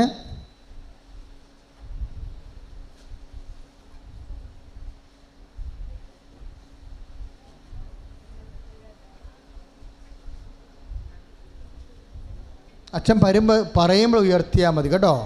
ഇപ്പം കൈ വെച്ചോണ്ടോ.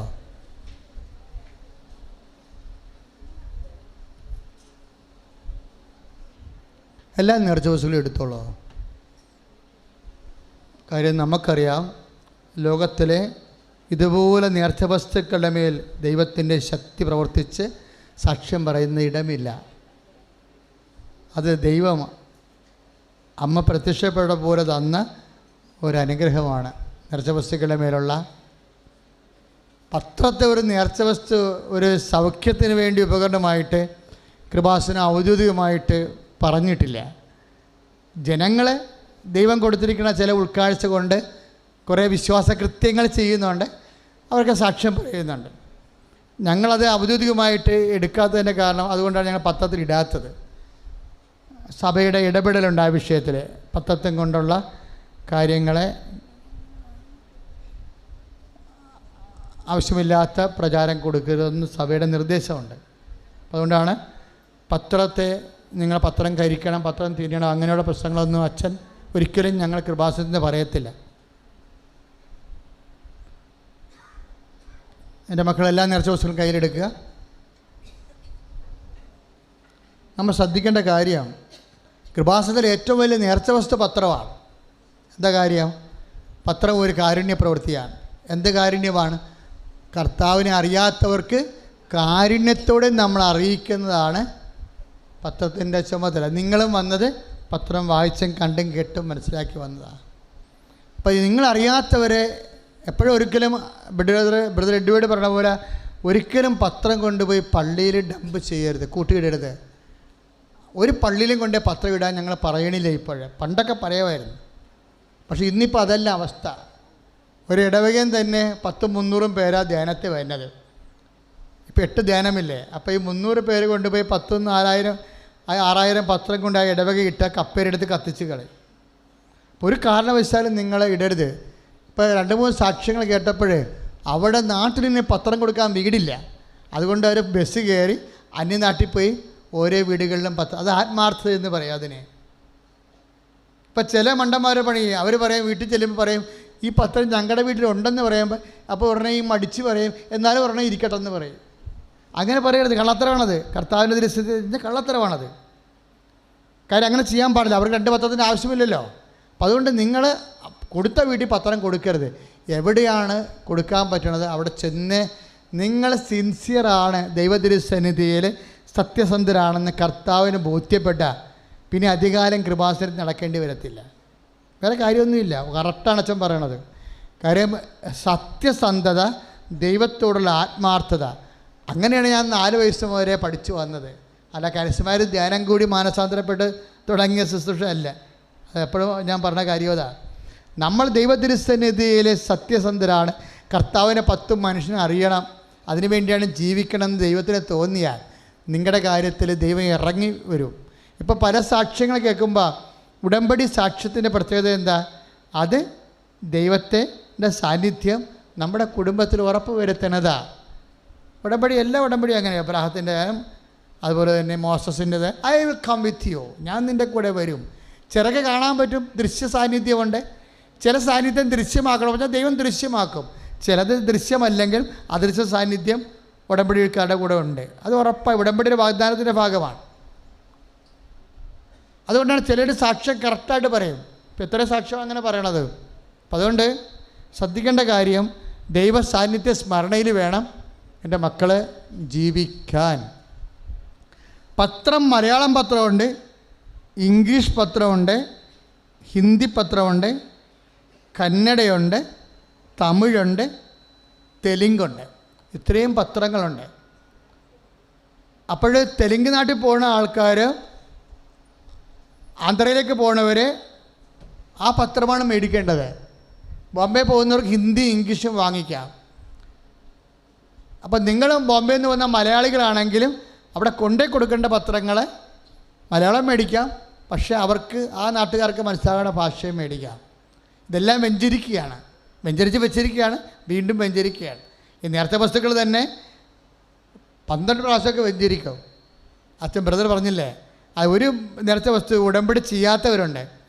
ചിലർക്ക് ഉടമ്പടി ചെയ്യാനുള്ള അവസ്ഥ കാണത്തില്ല. അപ്പോൾ അവരെ നിലനിർത്താൻ വേണ്ടിയും രക്ഷിക്കാൻ വേണ്ടിയാണ് ജെറീക്കോ പ്രാർത്ഥന ചൊല്ലിയിട്ട് ആ നേർച്ച വസ്തുക്കളെ വെഞ്ചരിക്കും. നിലത്തിരി, കാശുരൂപം, തേനൊക്കെ അങ്ങനെ വന്നതാണ്. നിങ്ങൾക്ക് ആ തേൻ കണ്ടില്ലേ, അതൊക്കെ എല്ലാം ഏറ്റവും ശുദ്ധമായ തേനാണെന്ന് ഉറപ്പ് വരുത്തിയിട്ട് ആണ് നമ്മൾ അത് ബോട്ടിൽ ഞങ്ങൾ തരണത്. ആ തേനിന് അത്രയും തന്നെ വിലയുണ്ട് അതിൻ്റെ. അവിടെ എന്തെങ്കിലും മീതിയല്ല ഉദ്ദേശിക്കണത്.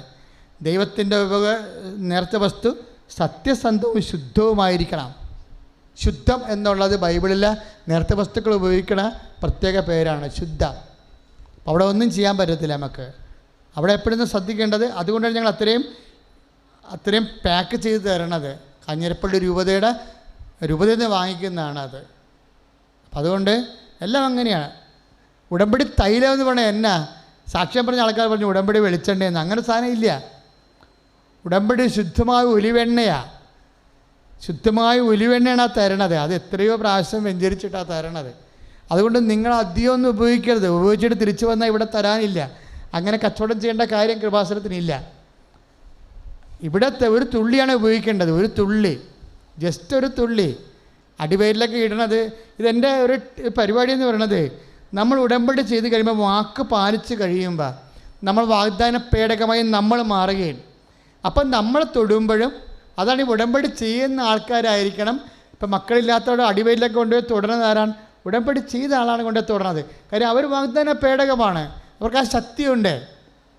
അപ്പം അതാണ് ഉടമ്പടിയുടെ പ്രത്യേകത. മറ്റു പ്രാർത്ഥനകളിൽ നിന്ന് വ്യത്യസ്തപ്പെടുന്നത് അതാണ്. അത് കൊടുത്തു വിട്ടിട്ട് കാര്യമില്ല. ഉടമ്പടി വസ്തുക്കൾ, ഈ ജെറീക്കോ നേർച്ച വസ്തുക്കൾ കൊടുത്തു വിടാം, പക്ഷെ ഉടമ്പടി ഒരിക്കലും കൊടുത്തു വിടരുത്. ആരാണ് ദൈവമായിട്ട് ഉടമ്പടി ചെയ്തത് അയാൾക്കാണ് ചെയ്യാനുള്ള അധികാരം. അപ്പം അത് ശ്രദ്ധിക്കണം മക്കൾ, വളരെ ശ്രദ്ധിക്കണം. കാര്യം എല്ലാത്തിനും നിങ്ങൾക്ക് സാക്ഷ്യം പറയാൻ കഴിയും. എല്ലാ സാക്ഷ്യവും ഇപ്പം ഇവിടെ പറയാൻ സമയമില്ല. എല്ലാം ഇങ്ങനെ എഡിറ്റ് ചെയ്ത് വെച്ചിരിക്കുക. ഒരു 60 സാക്ഷ്യം കിട്ടിയാൽ ചിലപ്പോൾ 10-20 സാക്ഷ്യമാണ് പറയിപ്പിക്കണത്. കാര്യം സാക്ഷ്യം പറയാൻ വരുന്നവർ ഇപ്പോഴത്തെ ഒരു പുതിയ സാഹചര്യം മനസ്സിലാക്കണം. ഒരു 10 മണി കഴിഞ്ഞാൽ പിന്നെ ഇങ്ങോട്ട് വരാൻ പാടായിരിക്കും. സാക്ഷ്യം പറയാനുള്ള പേര് വിളിച്ചാൽ പോലും ഇങ്ങോട്ട് വരാൻ പാടാണ്. അതുകൊണ്ട് നിങ്ങൾ ചെയ്യേണ്ടത് 8 മണിക്കാണ് അവിടെ കൗണ്ടർ ഓപ്പൺ ചെയ്യണത്. 8 മണിക്ക് തന്നെ സാക്ഷ്യം എഴുതി കൊടുക്കുക. എന്നിട്ട് അപ്പം തന്നെ ഉള്ള സ്ഥലത്ത് വന്ന് ഇവിടെ നിലയുറപ്പിക്കണം. അത് പ്രത്യേക കാര്യം. സാക്ഷ്യം ഇപ്പോൾ ഏറ്റവും വലിയ ഉടമ്പടി അമ്മ പ്രത്യക്ഷപ്പെട്ട വിഷയവും പ്രത്യക്ഷിക്കുന്ന പ്രാർത്ഥനയുള്ള കാരണം അമ്മ വലിയ വലിയ അടയാളങ്ങൾ കാണിക്കും. അപ്പോഴേ ഇത് സഭ ഏറ്റെടുത്ത് പഠിച്ച് ഇതിന് ഔദ്യോഗികമായ സ്ഥിരീകരണം കിട്ടാൻ വേണ്ടിയാണ് അമ്മ അടയാളങ്ങൾ കാണിക്കുന്നത്. അപ്പോൾ അതുകൊണ്ട് തന്നെ മക്കൾ ചെയ്യേണ്ടത് അമ്മയെ സാക്ഷ്യം പറയിപ്പിക്കാൻ ഇടയാക്കണമെന്ന് പ്രാർത്ഥിക്കണം. ഇപ്പം ഞാൻ ചില ആൾക്കാരെ പ്രാർത്ഥിച്ച് കഴിയുമ്പോൾ സാക്ഷ്യം പറഞ്ഞാൽ എന്താ അറിയാമോ, അത് നോട്ടാണ്. നമുക്കറിയാൻ പറ്റും തൊട്ടിൽ കഴിയുമ്പോൾ സാക്ഷ്യം പറഞ്ഞ കേസ് കേൾക്കുമ്പോൾ അറിയാൻ പറ്റും. അപ്പോൾ അവരോട് പറയും. ചില ആൾക്കാരോട് പറയത്തില്ലെന്ന് വിചാരിച്ചുകൊണ്ട് അയ്യോ അച്ഛൻ പറഞ്ഞില്ല എന്ന് വിചാരിച്ചുകൊണ്ട് വിഷമിക്കേണ്ട കാര്യമില്ല. ചില വിഷയങ്ങൾ അങ്ങനെ വരുന്നു എന്ന് മാത്രമേ ഉള്ളൂ. അച്ഛൻ പറയാത്ത ആൾക്കാരും സുന്ദരമായ രീതിയിൽ അനുഭവം കിട്ടി സാക്ഷ്യം പറയുന്നുണ്ട്. അപ്പോൾ എപ്പോഴും നമ്മൾ ശ്രദ്ധിക്കേണ്ടത് നേർച്ച വസ്തു ശ്രദ്ധിക്കണം. കാര്യം ജെറീക്കോ പ്രാർത്ഥന എന്ന് പറയുന്നത് 30 പേര് കൂടി ചെല്ലുന്നതാണ്. ദിവ്യകുർബാനെ എഴുന്നള്ളിച്ച് വെച്ചുള്ള ജപമാല പ്രാർത്ഥനയാണ്. അതിലാണ് അത് വെഞ്ചരിക്കണം 3 മണിക്കൂർ പ്രാർത്ഥനയ്ക്ക് ശേഷം. കൃപാസനത്തിന് നേർച്ച വസ്തു നിങ്ങൾ ഉറപ്പ് വരുത്തണം. അത് കൃപാസനത്തിൻ്റെതാണോ കൃപാസനത്തിൽ വെഞ്ചരിച്ചതാണോ എന്ന് ഉറപ്പ് വരുത്തണം. അത് സ്റ്റോളിൽ നിന്ന് മാത്രമേ കിട്ടത്തുള്ളൂ. അത് പ്രത്യേകിച്ച് ഗേറ്റിൻ്റെ ഉള്ളിൽ നിന്ന്. ഗേറ്റിൻ്റെ ഉള്ളിൽ പുറത്ത് ഒരു നേർച്ച വസ്തു കൊടുക്കാൻ ആർക്കും അനുവാദമില്ല. കാര്യം ഇത് നേർച്ച വസ്തു. അപ്പോൾ മറ്റു വസ്തുക്കൾ ഉപയോഗിക്കുമ്പോൾ അനുഭവം കിട്ടില്ല എന്നുണ്ടെങ്കിൽ കൃപാസനത്തിൽ മേടിച്ചാണെന്നുള്ള കുപ്രചരണങ്ങൾ വരും. അത് ശുശ്രൂഷയെ ബാധിക്കുന്ന കാരണമാണ് ഇങ്ങനെ പറയാൻ കാരണം. ഈ പത്രങ്ങൾ തന്നെ വാങ്ങിക്കുമ്പോൾ ട്രെയിനിൽ കൊടുക്കാം. ഇപ്പം നിങ്ങൾ തമിഴ്നാട്ടിൽ പോകണമെന്നൊന്നുമില്ല. മദ്രാസ് ട്രെയിനിൽ കയറി എവിടെയാണെങ്കിൽ സ്റ്റോപ്പുള്ള സ്ഥലത്ത് കയറി അവിടെ ഇരിക്കുന്ന ആൾക്കാർക്ക് വിതരണം ചെയ്താൽ മതി. നിങ്ങളത് പ്രാർത്ഥിച്ച് കൊടുക്കണം. കർത്താവേ, എൻ്റെ കയ്യിൽ നിന്ന് പോണ പത്രം വായിച്ച് 10 പേര് ഈശോനെ അറിയാൻ ഇടയാക്കണമെന്ന് പ്രാർത്ഥിക്കണം. അങ്ങനെ പ്രാർത്ഥിച്ചിട്ട് വേണം ഇത് കൊടുക്കാൻ. അപ്പോൾ ദൈവത്തിന് അറിയാൻ ദൈവത്തിൻ്റെ മകളാണ്, ദൈവത്തിൻ്റെ മകനാണ്. ആരെയും വാടകയ്ക്ക് ഏൽപ്പിക്കരുത്. ചില ആൾക്കാരുടെ വീട്ടിൽ വേലക്കാരൊക്കെ നിൽക്കുമ്പോൾ പറയും മകളെ ഇത് എനിക്ക് നടക്കാൻ പാടില്ല, നീ കൊണ്ടേ കൊടുത്തേക്കാൻ അങ്ങനെ കൊടുക്കാൻ പാടില്ല. കൊടുക്കാൻ പാടില്ലെന്ന് വെച്ചതിൻ്റെ പ്രശ്നം വെച്ചാൽ നമ്മളാണ് ഉടമ്പടി ചെയ്തിരിക്കുന്നത്. ഇപ്പോൾ ഉടമ്പടി ചെയ്ത് പിന്നെ ഉടമ്പടി വാടക ഉടമ്പടി ആക്കരുത്. അത് നിങ്ങൾ തന്നെ നിങ്ങളുടെ ശവക്കുഴി തോണ്ടാൻ ഇടവരരുത്. വാടക ഉടമ്പടി ഇല്ല. ആരാണ് ഉടമ്പടി ചെയ്താണ്ട് ഞങ്ങളെ സംബന്ധിച്ചിടത്തോളം നിങ്ങൾ എത്ര പേരുടെ കൂടെ വന്നാലും കൗൺസിലിംഗ് കൊണ്ടുപോകുന്നത് ആരായിരിക്കും? ആ ഉടമ്പടി ആരുടെ പേരിലാണെന്ന് നോക്കും. ഇപ്പോൾ ചില ആൾക്കാർ അമ്മയുടെ അല്ലെങ്കിൽ ഭാര്യനെ കൊണ്ട് ഉടമ്പടി എടുത്തിട്ട് ഭർത്താവ് ഉടമ്പടി കൊണ്ടുവരും. ഞാനിവിടെ വായിച്ച് നോക്കും. വെട്ടിലുള്ള ഉടമ്പടിയാണെങ്കിൽ എടുക്കത്തില്ല. വെട്ടിത്തിരുത്തിയ ഉടമ്പടി കളഞ്ഞു പോയതാണെന്ന് നമുക്ക് എങ്ങനെ അറിയാൻ പറ്റും? തിരുത്തേക്കാട് അതിനകത്ത് വെച്ചിട്ടില്ലല്ലോ. അതുകൊണ്ട് ഒരിക്കലും ചെയ്യത്തില്ല. ഉടമ്പടി വെട്ടിപ്പോയാൽ തിരുത്തിപ്പോയാൽ നിങ്ങൾ തിരിച്ചു കൊടുക്കണം. കൗണ്ടറിൽ കൊടുത്തേക്കണം, ഇത് ഉടമ്പടി വെട്ടിപ്പോയതാണെന്ന് പറയണം. തിരുത്തിയ ഉടമ്പടി അച്ഛനെ സംബന്ധിച്ചിടത്തോളം ക്യാൻസൽഡാണ്. ഉടമ്പടി വലിയൊരു വിഷയമാണ്, ദൈവമായിട്ട് ചെയ്യണം. അത് പോയി കുമ്പസാരിക്കൊന്നും വേണ്ട. അച്ഛന്മാർ മിക്കവാറും ബിഷപ്പ് ഓഫീസിൽ കംപ്ലയിൻറ്റ് ചെയ്തിട്ടുണ്ട്, ആൾക്കാർ കുമ്പസാരിക്കണം. നിങ്ങൾ എന്താ കുമ്പസാരിച്ചെന്ന് അറിയത്തില്ല. ഉടമ്പടി ചെയ്ത് എവിടെയെങ്കിലും ഒരു മിസ്സിങ് വന്നു പോയാൽ 1-2 പ്രാർത്ഥന മിസ്സായി കഴിഞ്ഞാൽ നിങ്ങൾ മനസ്താപപ്രകടനം ചെയ്ത് ഡബിള് കുമ്പസാരിച്ചിട്ട് 2 നേരം ഉപവസിച്ചിട്ട് വേണം രണ്ടാമത് തുടങ്ങാൻ. ശ്രദ്ധിക്കുക. ഉടമ്പടി മിസ്സായിപ്പോയെന്ന് വിചാരിച്ചു ഓരോ പ്രാർത്ഥന മിസ്സായിപ്പോയാൽ എന്താ ചെയ്യേണ്ടത്? നിങ്ങളെ പോയി നിങ്ങളെ പോയി ഉടമ്പടി ചെയ്ത് കുമ്പസാരമല്ല മനസ്താപപ്രകടനം ചെല്ലിയതിന് ശേഷം 2 നേരം ഉപവസിച്ചിട്ട് ഉടമ്പടി റീസ്റ്റാർട്ട് ചെയ്യണം. ഉടമ്പടി പ്രാർത്ഥന ഇവിടുത്തെ മുടങ്ങിപ്പോയി 2 പ്രാർത്ഥന മുടങ്ങിക്കഴിഞ്ഞാൽ നിങ്ങൾക്ക് രണ്ടാമത് ആ 2 പ്രാർത്ഥനയ്ക്ക് പകരം പ്രാർത്ഥന കൂടി അതിൻ്റെ നമ്പർ തികച്ചെടുത്തിട്ട് വേണമെങ്കിൽ അത് പൂരിപ്പിക്കാവുന്നതാണ്. അത് ഇപ്പം എല്ലാം ഉയർത്തിപ്പിടിക്കുക. നേരത്തെ വസ്തു ശ്രുതിയുടെ ഹല്ലേലൂയ.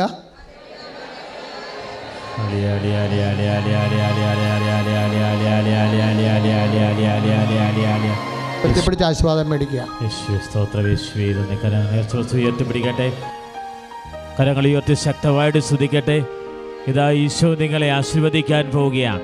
ഉടമ്പടിയിൽ സമർപ്പിച്ചിട്ടുള്ള എല്ലാ നിയോഗങ്ങളും ഓർക്കണം. പരീക്ഷ എഴുതുന്ന മക്കളെല്ലാം കരങ്ങൾ ഉയർത്തി സ്തുതിക്കട്ടെ. പരീക്ഷ എഴുതുന്ന മക്കൾക്ക് വേണ്ടി പ്രാർത്ഥിക്കുന്ന മാതാപിതാക്കൾ ഇപ്പോൾ മക്കളെ സമർപ്പിച്ച് പ്രാർത്ഥിക്കട്ടെ. കരങ്ങൾ ഉയർത്തി ശക്തമായി സ്തുതിക്കട്ടെ. യേശുവേ സ്തുതിച്ച് പ്രാർത്ഥിക്കുന്ന കർത്താവേ, മാരക രോഗങ്ങൾ, ക്യാൻസർ രോഗങ്ങൾ, കിഡ്നി രോഗങ്ങൾ, തൈറോയ്ഡ് രോഗങ്ങൾ, ഹൃദയ സംബന്ധമായ രോഗങ്ങൾ, പ്രഗ്നൻസി കോംപ്ലിക്കേഷൻസ് ഈശോയെ അങ്ങ് സൗഖ്യപ്പെടുത്തുന്നതിനെ ഓർത്ത് നന്ദി പറയുന്ന കർത്താവേ, ഉടമ്പടിയിൽ ഞങ്ങൾ സമർപ്പിച്ചുള്ള നിയോഗങ്ങൾ അത്ഭുതകരമായി അങ്ങ് ഇടപെടുന്നതിനെ ഓർത്ത് നന്ദി പറയുന്നു. വിദൂരങ്ങളിൽ നിന്ന് യൂട്യൂബിലൂടെ ശുശ്രൂഷ കണ്ട് പ്രാർത്ഥിക്കുന്ന ഓരോ മകനെയും മകളെയും ഈ നിമിഷം ആശീർവദിക്കണമേ. ഹല്ലേലൂയ, ഹല്ലേലൂയ. യേശുവേ നന്ദി, യേശുവേ സ്തോത്രം. ശിരസ് നമിച്ച് പരിശുദ്ധ പരമ ദിവ്യകാരുണ്യത്തിന് നമ്മുടെയും നമ്മുടെ നിയോഗങ്ങളെയും ആശീർവദിച്ച പരിശുദ്ധ പരമ ദിവ്യകാരുണ്യത്തിന് നമ്മളെയും നമ്മുടെ കുടുംബങ്ങളെയും നമ്മുടെ രോഗങ്ങളെയും ആശീർവദിച്ച പരിശുദ്ധ പരമ ദിവ്യകാരുണ്യത്തിന് പരിശുദ്ധ